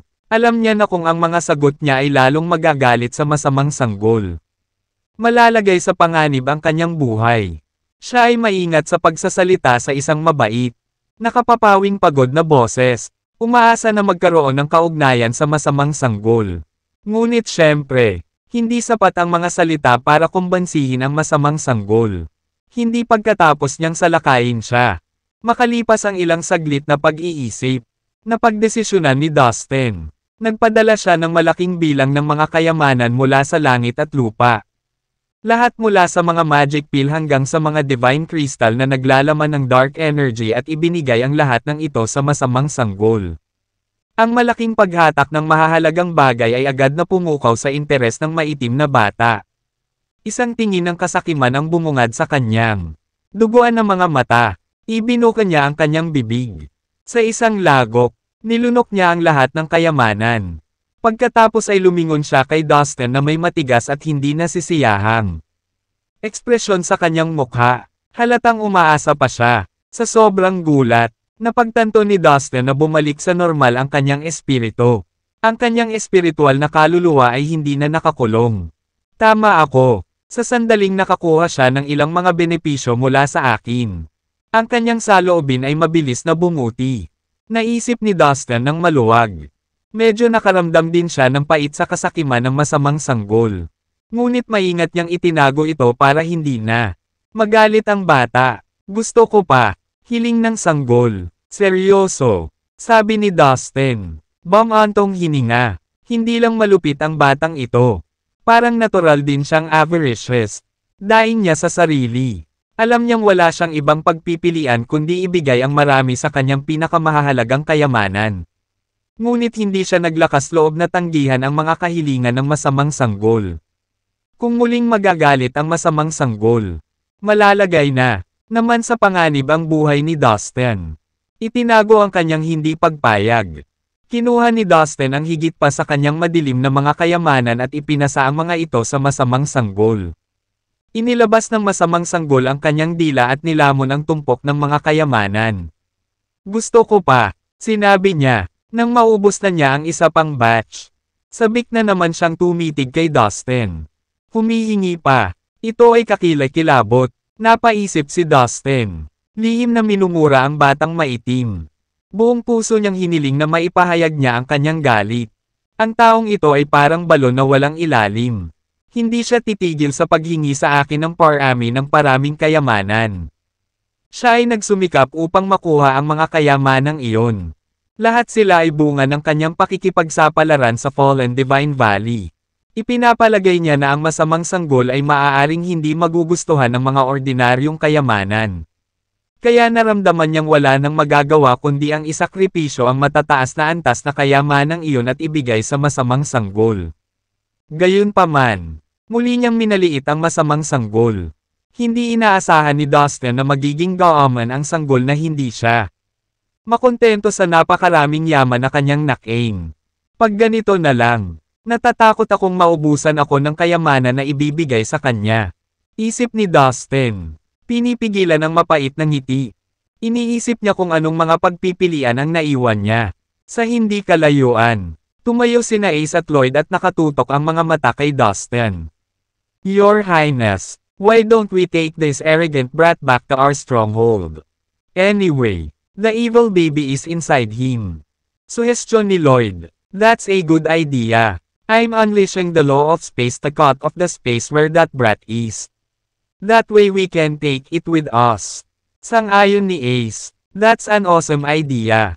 I can't believe that you have made rapid progress in the law of space again. No wonder you are, hands down, one of the most talented purebloods in our race. Papuri ni Lloyd. Tumugon ng walang iba kundi isang tango. Sinimula ni Ace na ilabas ang batas ng kalawakan. Itinaas niya ang kanyang kamay at kumaway sa direksyon kung nasaan si Dustin. Ang mabigat na kapangyarihan ng batas sa kalawakan ay lumabas mula sa kanyang palad at agad na pinutol ang espasyo sa kalahati. Kaagad, mabilis na kumalat ang isang madilim na puwang patungo sa lugar kung nasaan si Dustin. Sa puntong ito, ang itim na balat na sanggol sa loob ng Dustin ay matako na nakatitig sa kanyang espiritual na kaluluwa, na humihingi ng higit pang mga kayamanan. Si Dustin ay nasa kawalan. Pagkaraan ng ilang sandali, napagpasyahan niya na walang mas mahalaga kaysa sa kanyang buhay. Sa sandaling iyon, ito ang kanyang pangunahing prioridad. Kaya niyang harapin ang lahat ng iba pa. Kung makaalis siya doon ng buhay, nag-aatubili. Nagpasya siyang bigyang kasiyahan ang mga kinakailangan ng masamang sanggol. Baka dito nakasalalay ang buhay niya. Nang maglalabas na sana siya ng mas maraming kayamanan. Isang gintong liwanag ang kumislap mula sa kung saan. Nakita niya ang gintong liwanag at napatigil siya sa kanyang ginagawa. Lumabas na sa katawan ni Dustin ang golden-skinned baby. Ilang segundo lang kanina ay nagtatago siya sa loob ni Dustin. Nang makitang abala ang itim na balat na sanggol sa pang-blackmail kay Dustin. Sinamantala niya ang pagkakataon at umalis. Gayunpaman, ang espiritual na pakiramdam ng masamang sanggol ay napakalakas. Agad niyang nakita ang divine baby na tumatakbo. Ang masamang sanggol at ang banal na sanggol ay matagal nang nag-aaway sa ilalim ng Karakoram Mountain. Matindi ang galit nila sa isa't isa kaya gusto nilang patayin ang isa't isa. Sa makatuwid, ang itim na balat na sanggol ay nagmamadaling lumabas ng Dustin at hinabol ang gininto ang balat na sanggol. Ito ang kanyang pagkakataon na mawala ang isa pang sanggol ng tuluyan. Wait here. Babalik ako at kukunin ko sila. Iniwan ng masamang sanggol ang mga salitang ito bago siya sumunod sa kanyang target. Balak man niyang tugisin ang kanyang biktima. Hindi niya kinalimutan ang mga kayamanang pumayag na isuko ni Dustin. Nang marinig ang sinabi ng masamang sanggol, bahagyang nanginig si Dustin sa takot dahil alam niyang lalapit na naman sa kanya ang masamang sanggol. Hindi na niya inaabangan na mangyari ulit iyon. Habang si Dustin ay ginulo sa kung ano ang nangyayari sa masamang sanggol. Ang kapangyarihan ng batas sa kalawakan na pinakawala ni Ace ay mabilis na dumarating sa Dustin. Biglang sumulpot muli ang kulay ginto ang balat at ang itim na balat na sanggol at nabangga ang kapangyarihan ng batas sa kalawakan. Nakapagtataka, ang kapangyarihan ng batas sa kalawakan na inilabas ni Ace ay walang ginawang pinsala sa masamang sanggol at sa banal na sanggol. Pareho silang lumabas mula sa pagkakabangga ng walang kahit isang gasgas. Sa halip, ang kapangyarihan ng batas sa kalawakan ang nabasag sa lugar at nawala sa kawalan. Nang makita ito, nagulat si Ace at napaatras. Walang humamon sa kapangyarihan ng batas sa kalawakan noon. Mabilis na kumilos ang batang may kulay gintong balat, habang ang batang itim ang balat ay nakasunod ng malapit sa likuran. Sa isang kisap mata, ay medyo malayo na ang layo ng dalawa kay Dustin. Biglang nalaman ni Dustin na malaya na siyang makagalaw muli. Pinilit niyang huwag isipin ngunit nang maalala niya ang nangyari sa kanya. Nanlamig ang kanyang puso at nanlamig ang kanyang dugo sa takot. Talagang napakapanganib na magkaroon ng banal na sanggol at ang masamang sanggol sa loob ng katawan ng isang tao. Lalo na dahil madali na silang makapasok sa espiritual na kaluluwa ng isang tao. Iyon ay maaaring nabaybay sa wakas ni Dustin para sa kawalang hanggan na walang pagkakataong mabuhay muli. Muli, kinilig siya sa naisip. Napakaswerte ni Dustin na nakaligtas niyan. Nangako siya sa kanyang sarili na gagawin niya ang lahat para hindi na ito maulit. Sinubukan niyang suhulan ang masamang sanggol ng kanyang mga kayamanan na nagligtas sa kanya mula sa pagpatay. Maaaring hindi na ito pareho sa susunod. Ngayong nabawi na niya ang kanyang kalayaan. Hindi nang ahas si Dustin na manatili doon. Walang pag-aalinlangan. Inactivate niya ang reincarnation token. At naghanda na umalis sa lugar. Kung ang banal na sanggol na iyon at ang masamang sanggol ay babalik sa akin. Ako ay nasa matinding problema. Naisip niya sa sarili. Ang reincarnation token ay naglabas ng isang malakas na puwersa ng teleportasyon. Binalot ng puwersa si Dustin dito at sumugod sa isang special channel. Brat, wala kang pupuntahan. Napasigaw si Lloyd nang makita niya ang intensyon ni Dustin. Inilabas niya ang napakalaking demonyong aura at itinuro ito kay Dustin. Hindi niya dapat hayaang makalusot siya sa kanilang mga daliri at makalayo. Isang kamay na parang pag-aari ng isang matandang halimaw ang lumabas mula sa demonyong aura. Sumugod ito mula sa langit at sinubukang sunggaban si Dustin. Samantalang si Ace naman ay tutok na tutok sa masamang sanggol. Na-activate na niya ang kanyang body movement skill para sundan ang dalawang sanggol. Maliban sa masamang sanggol, walang ibang ibig sabihin sa kanya sa ngayon. You want to keep me here. Keep dreaming. Hindi mangyayari yon. Sigaw ni Dustin pabalik. Inilabas niya ang batas ng lupa na nagbunga ng mabibigat na dilaw na kadena ng batas.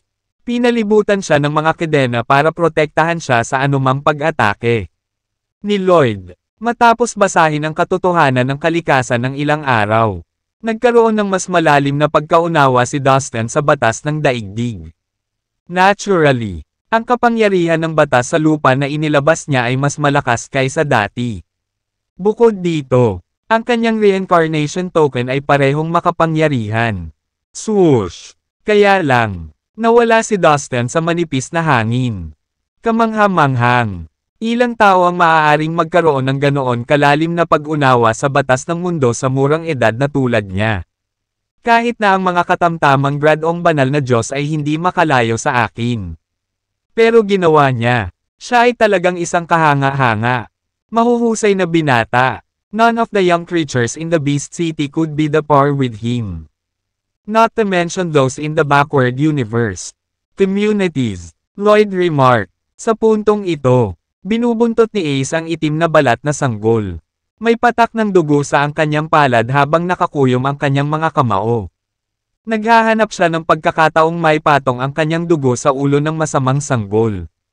Kapag nagawa niya iyon, mailalabas niya ang bonding skill para magkaroon ng koneksyon sa masamang sanggol. Nagsimulang gumamit si Ace ang kanyang kakayahan sa paggalaw ng katawan sa buong kapasidad nito. Malapit na siya sa kanyang layunin at kailangan niyang magsikap ng kaunti pa. Hindi nagtagal. Naabutan niya ang masamang sanggol. Ang sanggol na gininto ang balat ay nasa harapan. Habang ang humahabol mula sa likuran ang itim na balat.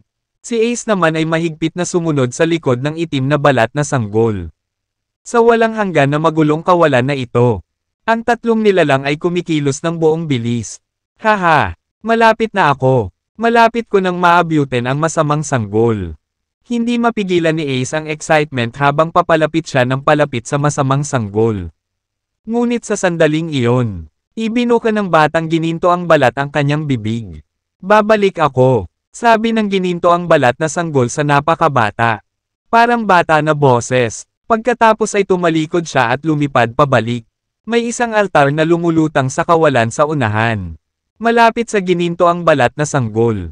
Isang spatial channel ang nasa harap ng altar. Ang parehong itim ang balat na sanggol at ang gininto ang balat na sanggol ay dumating dito sa pamamagitan ng spatial channel. Ang space teleportation channel na ito ay direktang konektado sa underground ng Karakoram Mountain na matatagpuan sa Perth. Si Ace ang nagtayo ng altar. Whoosh! Ang sanggol na may gininto ang balat ay biglang bumilis at sumugod sa spatial passage. Nilalayo niyang bumalik sa banal na mundo sa ilalim ng Karakoram Mountain. Ang mga avatar ng lahat ng banal na Diyos ng liwanag ay nasa mundong iyon at ang kanilang gawain ay protektahan ang banal na sanggol. Magiging ligtas siya doon. Bukod dito, mayroong maraming mga high-grade arrays, restriction spells at maraming mga kayamanan doon na ginamit upang ilayo ang sanggol sa anumang panganib. Dahil hindi maalis ng banal na sanggol ang masamang sanggol. Wala siyang ibang pagpipilian kundi ang bumalik sa banal na mundo sa lalong madaling panahon. Ang itim na balat na sanggol ay pinabilis ang kanyang bilis sa isang pagsisikap na pigilan ang gininto ang balat na sanggol na bumalik sa banal na mundo. Alam niya na kapag nakapasok na ang sanggol na may gininto ang balat sa banal na mundo, wala na siyang magagawa sa kanya. Whoosh! Ang itim na balat na sanggol ay pumasok sa spatial passage na iyon at nawala dito. Nako! Hintayin mo ako! Ungol ni Ace sa frustration. Hindi niya matanggap ang malupit na katotohanang malapit na siyang mawala ng pagkakataong mabuhay. Nakatingin lang siya habang nawawala sa channel ang itim na balat na sanggol. Hindi ko ito tatanggapin. Ipapatawag ko ulit ang kaluluwa ng masamang sanggol. Angal ni Ace nang bumalik siya sa altar at nagsimulang mag-magic rites. Hindi nagtagal. Ang altar ay naging aktibo. At isang makapal na fog ng demonyong aura ang sumabog. Na kumalat at ginawang ang magulong kawalan ay napuno ng mga anino ng mga demonyo at mga multo na umaaligid sa paligid.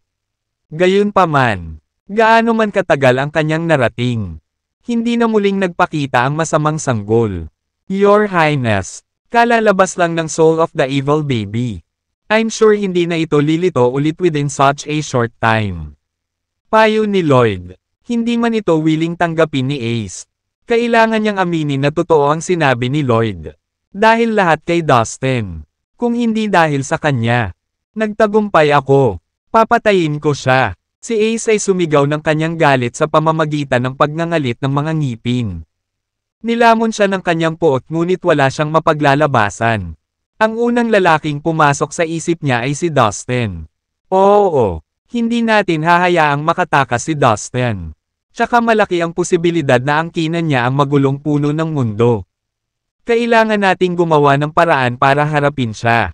Tumanggo naman si Lloyd. Sa mismong sandaling iyon, si Balaam, isang premium grade na banal na Diyos, at isa sa mga Diyos ng kadiliman, ay lumitaw sa malapit at sinabi kay Ace, Prince Ace, mayroon akong solusyon para sa pakikitungo kay Dustin.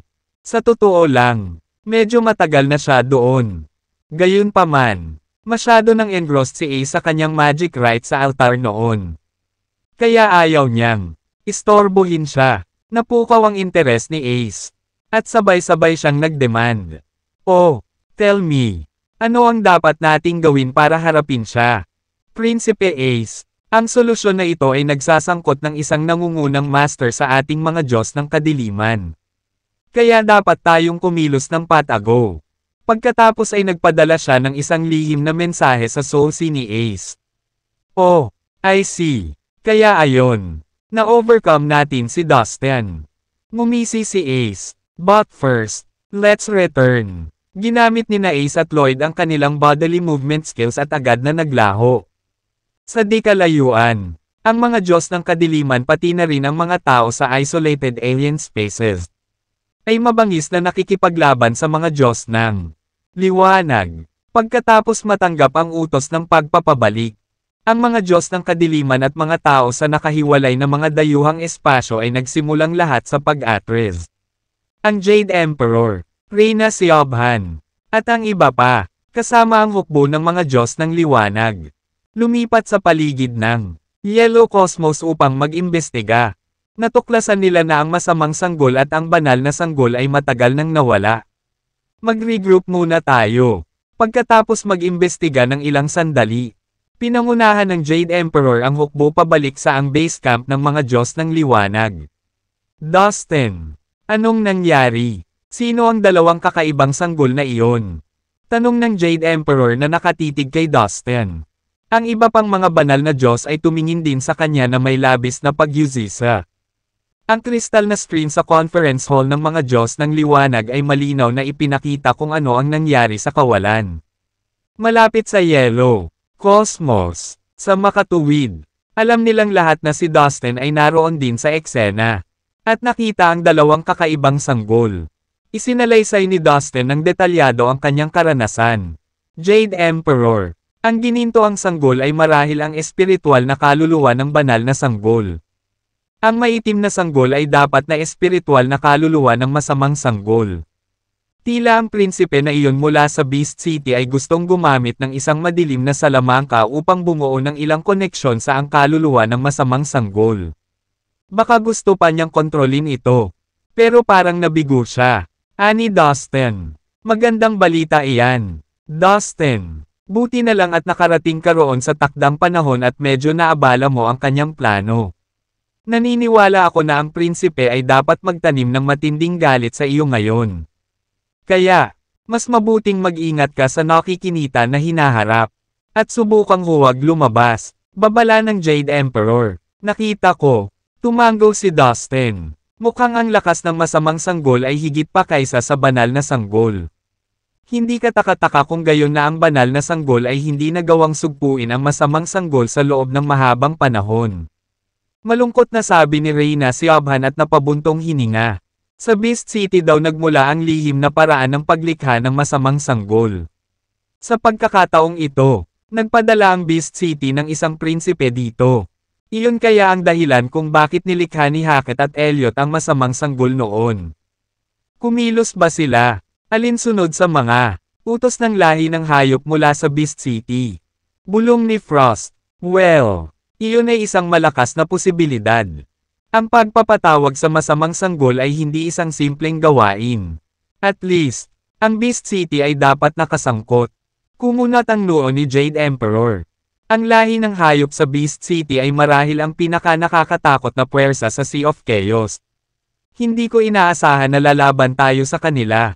Dapat tayong maging mas maingat. Ang iba pang mga banal na Diyos ay lahat ay nag-aalala sa kanilang mga mukha. Nakatanggap ako ng telepathic message mula kay Parker na babalik sila ni Althea sa susunod na 2 o 3 araw. Upang pasiglahin ang kanyang mga tao. Inihayag ng Jade Emperor ang balita ng biglaan. Talaga? Wow! Ang hindi kapani-paniwalang balita. Lahat ng mga Diyos ng liwanag ay nakaramdam ng lakas ng loob. Kilalang kilala na sina Parker at Althea ay mga espiritual na pinuno sa mga Diyos ng liwanag. Bukod pa sa pagiging dalawang pinakamalakas na Panginoon sa kanila, sa wakas ay babalik na sina Master Parker at Master Althea. Halos mapatalon si Dustin sa gulat. Narinig na niya ang dalawang pangalang ito noon sa Earth. Ayon sa mga sinaunang alamat ng kanyang tinubuang bayan sa Earth, parehong sina Parker at Althea ay kataas-taasang nilalang. At ang mga Diyos ng paglikha. Sa mga alamat na iyon, pinaghiwalay ni Parker ang langit mula sa lupa at nilikha ang mundo. Sa mata ng mga mortal, ang langit, ang lupa at lahat ng nasa pagitan ay nabuo lamang dahil sa palakol ni Parker. Para naman kay Althea, kilala siya bilang ina ng lupa. Ang lahat ng mga nilalang sa mundo ay nilikha niya. At, natunaw din niya ang 5 kulay na mga bato upang mapunan muli ang mga butas sa langit. Hindi makapaniwala si Dustin na balang araw ay magkakaroon siya ng pagkakataong makilala ang dalawang maalamat na Divine God na ito. Pagkatapos ng maikling pagpupulong, bumalik siya sa Fallen Immortal Cosmos at nagplano na ipagpatuloy ang kanyang paglilinang sa pag-iisa. Dati niyang nililinang ang batas ng lupa sa pag-iisa. Kailangan niyang makahuli ng mas maraming Earth Dragon. Kaya kailangan niyang pansamantalang isantabi ang kanyang cultivation. Sa hindi inaasahang pagkakataon, nasagasaan niya si Ace, na nagpapatawag ng kaluluwa ng masamang sanggol noon. Ngayon ay naayos na ang lahat. Binalak ni Dustin na ipagpatuloy ang kanyang paglilinang. Ang lakas ay ang lahat. Kung kulang siya ng sapat na lakas, hindi man lang niya maprotektahan ang kanyang babae. Sa pag-iisip tungkol kay Caroline, hindi niya maiwasang makaramdam ng motibasyon na magsanay pa ng husto. Master, bumalik ka na, Dustin. Sa kaibuturan ng mabituing kalangitan ng universo, 3 magagandang babae ang nagbabantay sa labas ng lihim na silid ni Dustin. Nagulat silang lahat nang makita siyang bumalik. Sila Violet, Ivy, at Sue. Matapos ang nangyari kay Caroline, alam nilang pinanghinaan siya ng loob. Kaya tahimik silang binabantayan. Siya, kahit na siya ay naglilinang sa pag-iisa, nanatili pa rin sila sa labas ng sikretong silid. Nang makita ang 3 babae, nakaramdam ng init sa kanyang puso si Dustin. You don't have to wait on me. You should go back now. Don't delay your own cultivations. Aniya sabay habag sa kanila. Dustin, okay ka lang ba? Ang tahimik mo noon pa man. Nag-alala kaming lahat sayo. Kahit anong mangyari, mananatili kami sa tabi mo. Palaging maamo at maalalahanin si Ivy. Lumapit siya at hinawakan ang braso ni Dustin. Pinuno ng halimuyak ng katawan nito ang ilong niya. Nang nakakalasing na aroma. Ivy, huwag kang mag-alala. Okay lang ako. Ibinaba ni Dustin ang ulo at hinalikan ang makinis nitong noo. Gusto ko rin ng kiss. Surushed up at ibinagsak ang sarili sa mga bisig ni Dustin. Niyakap siya ni Dustin at hinalikan din siya sa noo. Master, huwag kang matakot. Magiging maayos din si Caroline. Huwag kang masyadong mag-alala. Pag-alo ni Violet kay Dustin. Alam ko, ngumiti ng malambing si Dustin sa kanya. Pagkatapos, hinikayat niya ang 3 magagandang babae na pumunta at magpahinga. Hindi niya nais na maantala ang kanilang paglilinang. At gusto niya silang mag-focus at mag-concentrate sa kanilang sariling paglilinang. Pakiramdam niya ay muling nabuhayan ng loob sa magiliw na sandaling ito. Pumasok siya sa lihim na silid at sinimulan ang kanyang liblib na paglilinang. Mula sa paglalakbay sa labas, nakuha niya ang libo-libong Earth Dragon. Kailangan kong makamit ang isa pang tagumpay sa batas ng lupa. Tahimik na pinalakas ni Dustin ang sarili.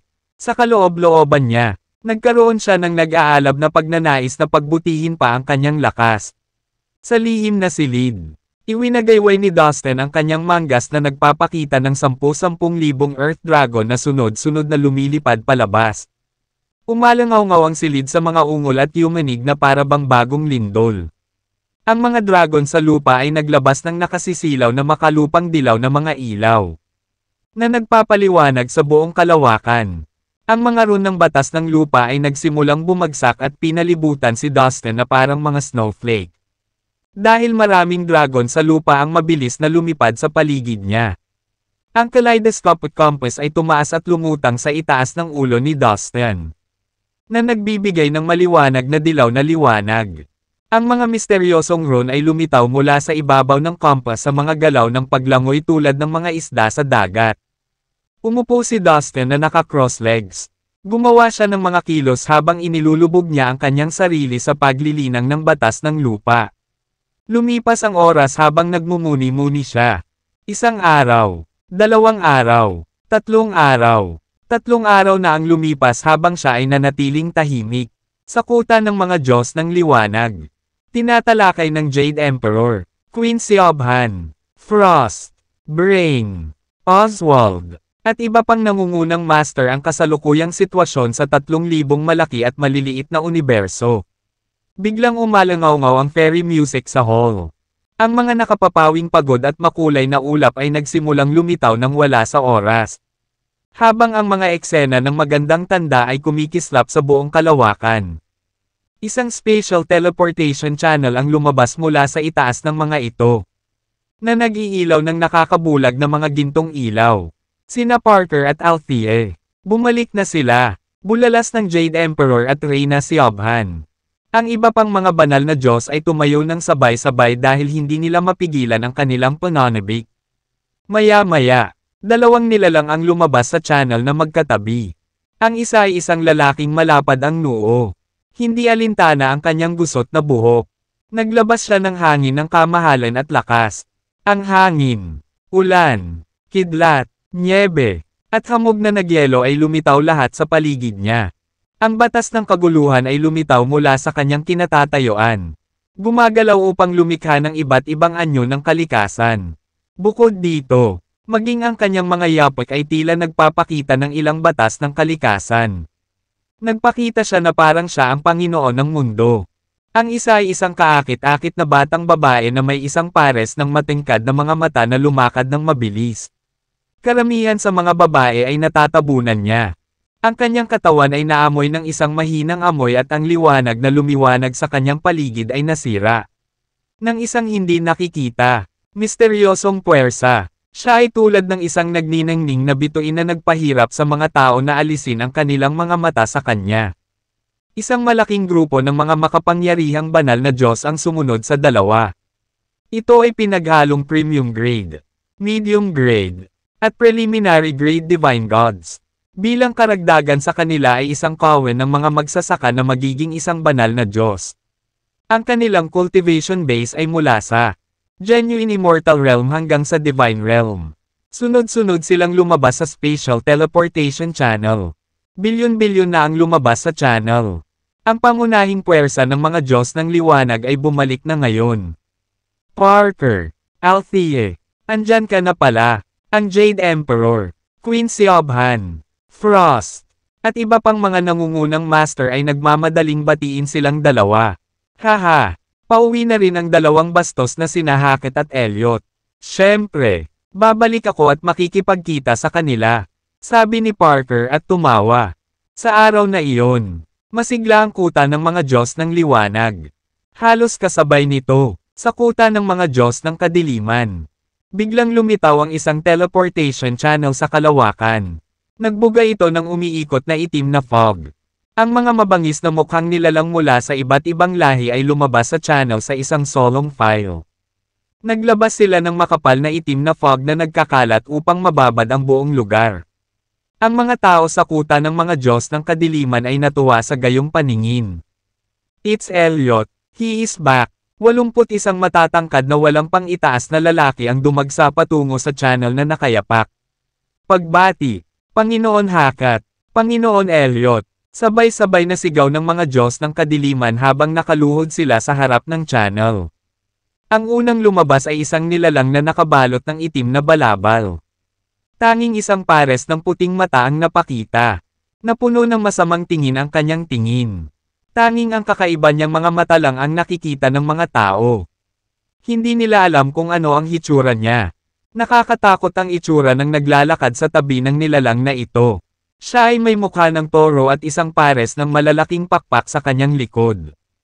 Mayroon siyang 3 ulo at 6 na braso. Kung nandoon si Dustin, malalaman niya kaagad na ang nilalang ay walang iba kundi si Elliot. Elliot, sa wakas nakabalik ka na.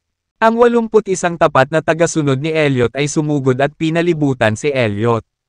Haha, mga pare, ang tagal na. Eto na tayo. This time, kailangan nating magtulungan ng mabuti at ilabas sina Parker, Althea, at lahat ng iba pang bastos ng mga Diyos ng liwanag. Niyakap ni Elliot ang kanyang mga tagasunod habang siya ay humahagalpak sa tawa. Ayon sa mga alamat ng Brilliant Kingdom on Earth, si Elliot ay tinukoy bilang God of War. Siya ang agresibong pinuno ng lahi ng madaling araw. Ang mga miyembro ng lahi ng madaling araw ay sikat sa kanilang kalupitan at pagkagutom sa digmaan.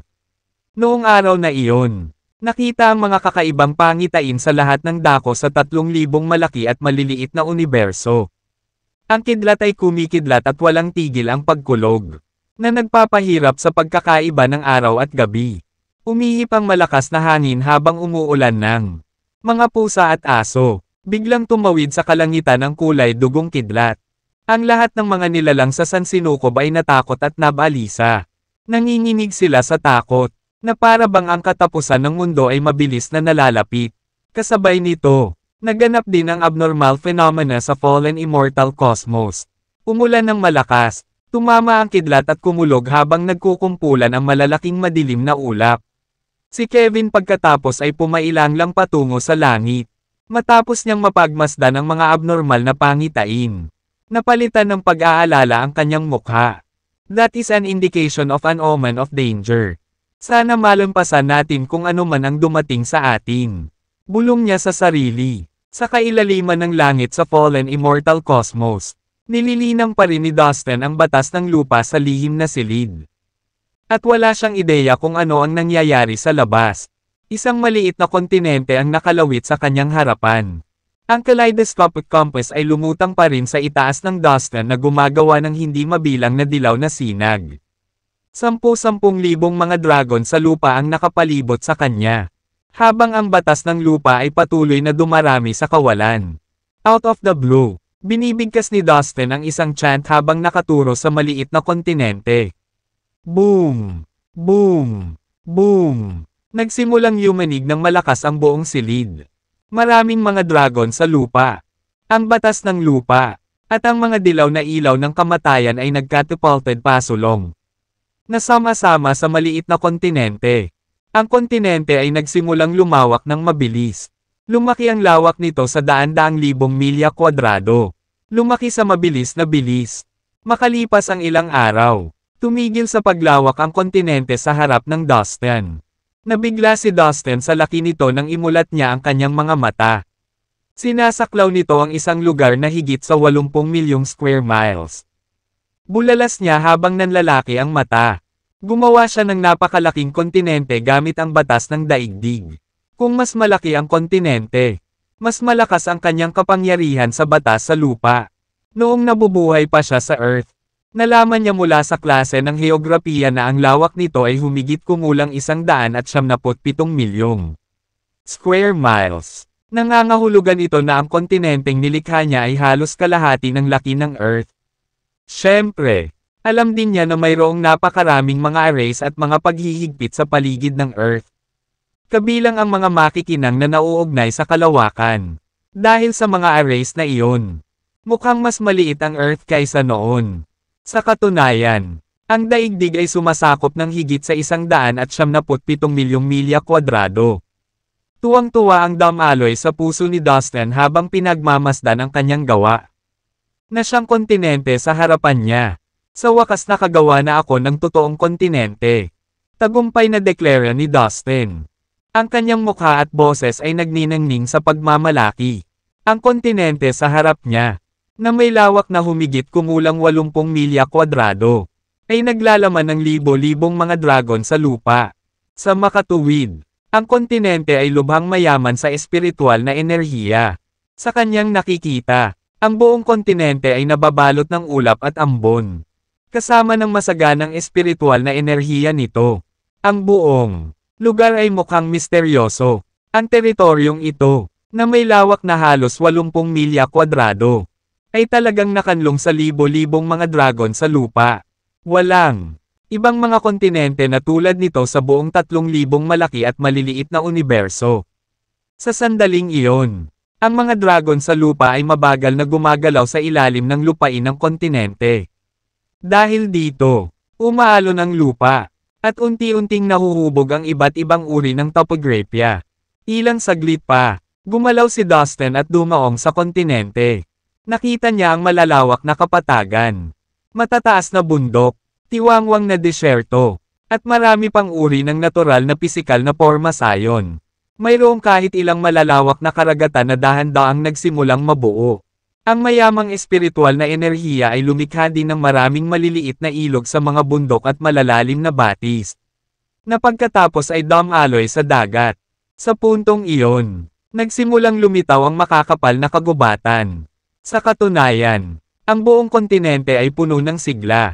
Isang banayad na simoy ng hangin ang dumampi sa buhok ni Dustin habang siya ay naglalakad sa kontinente. Labis na nasisiyahan.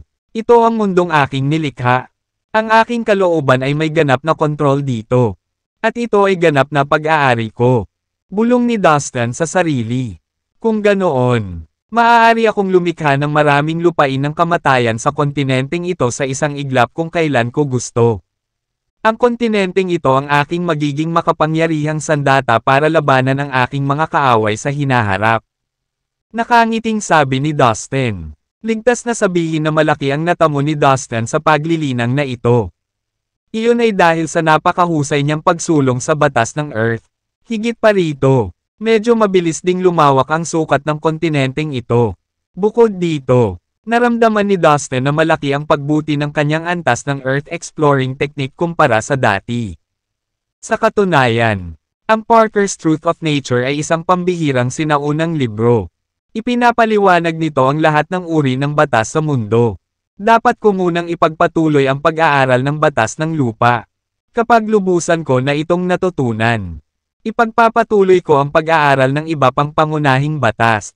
Ayon sa pangkalahatang mga prinsipyo ng katotohanan ng kalikasan. Ang isang tunay na makapangyarihang tao ay kadalasang nakakakontrol ng ilang uri ng mga batas ng sabay. Sabay, hindi lamang limitado sa isa. Bulong ni Dustin sa kanyang sarili. Pagkatapos, iwinagayway niya ang kanyang manggas at bumulong ng isang spell. Sa turn, ang kontinente sa ilalim ng kanyang mga paa ay agad na naging isang sinag ng liwanag at lumipad diretso sa kanyang manggas. Dahil nilikha ni Dustin ang kontinente, maaari niyang kontrolin ito sa kalooban. Pagkatapos, tinapos ni Dustin ang paglilinang na ito. Naghanda na siyang umalis at lumabas ng secret room. Nang makalabas si Dustin sa secret room, gayunpaman, naramdaman niyang may mali. Isang kakaibang pakiramdam ang bumalot sa loob niya habang nakatayo siya sa mabituing kalangitan ng fallen immortal cosmos. Pakiramdam niya ay may isang uri ng misteryosong koneksyon sa pagitan niya at ng cosmos. Tila kaya niyang makipag-usap sa lahat ng bagay na may mga katangian sa lupa. May isang kasabihan sa pangkalahatang prinsipyo ng katotohanan ng kalikasan na ganito. Bagaman ang lahat ng bagay sa mundo ay may kani-kanilang mga natural na konsepto, kung titingnan mo ng mas malalim, makikita mo na ang lahat ay nagbabahagi ng isang ugat. At ang ugat na ito ay nasa ilalim ng batas ng kataas-taasang kaliwanagan. Lahat ng bagay sa mundo ay nagmula sa batas ng pinakamataas na kaliwanagan. Bulalas ni Dustin habang nakatayo sa gitna ng universe. 2/3. Sa kanyang mga mata, Ang mundo sa kanyang harapan ay hindi kailanman naging malinaw at maayos. Ang mabituing kalangitan sa sansinukob na ito ay hindi na walang laman tulad ng dati ngunit puno ng lahat ng uri ng mga batas ng pinakamataas na kaliwanagan. Maya-maya lang ay iniunat ni Dustin ang kanyang kamay at nag-concentrate ng masinsinan.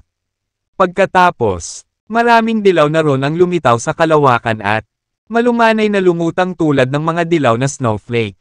Pagkatapos, ang mga ron ay nahulog sa kanyang palad o umikot sa kanyang katawan. Pakipot, biglang sigaw ni Dustin. Sa isang split second, sinunod ng yellow ron ang utos niya. Lumitaw sila pagkatapos ay mabilis na nag-condense. Pagkatapos, 4 na makapal na pader ng putik ang nabuo sa kanyang katawan.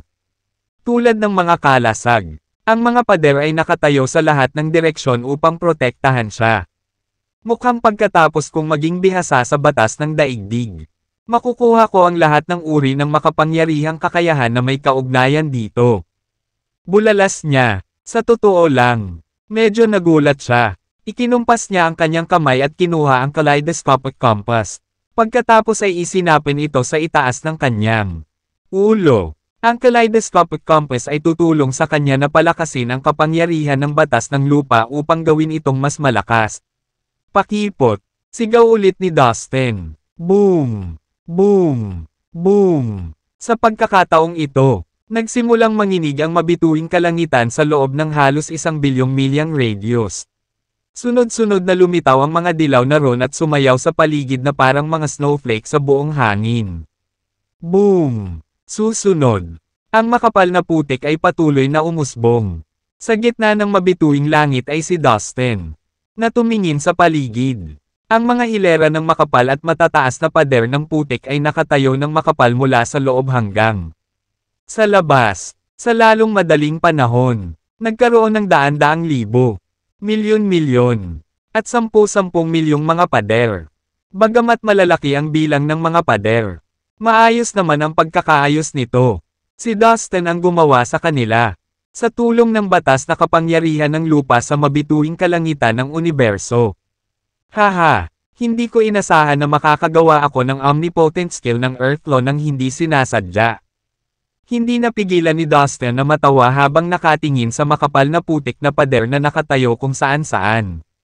Kung nakita ng mga premium grade na Divine God o maging ng mga namamahala na Diyos ang eksena, tiyak na magugulat sila. Pagkatapos ng lahat, hindi madaling lumikha ng isang makapangyarihang kasanayan. Tanging kapag ang isa ay ganap na naunawaan ang isang tiyak na batas at naging tunay na bihasa dito.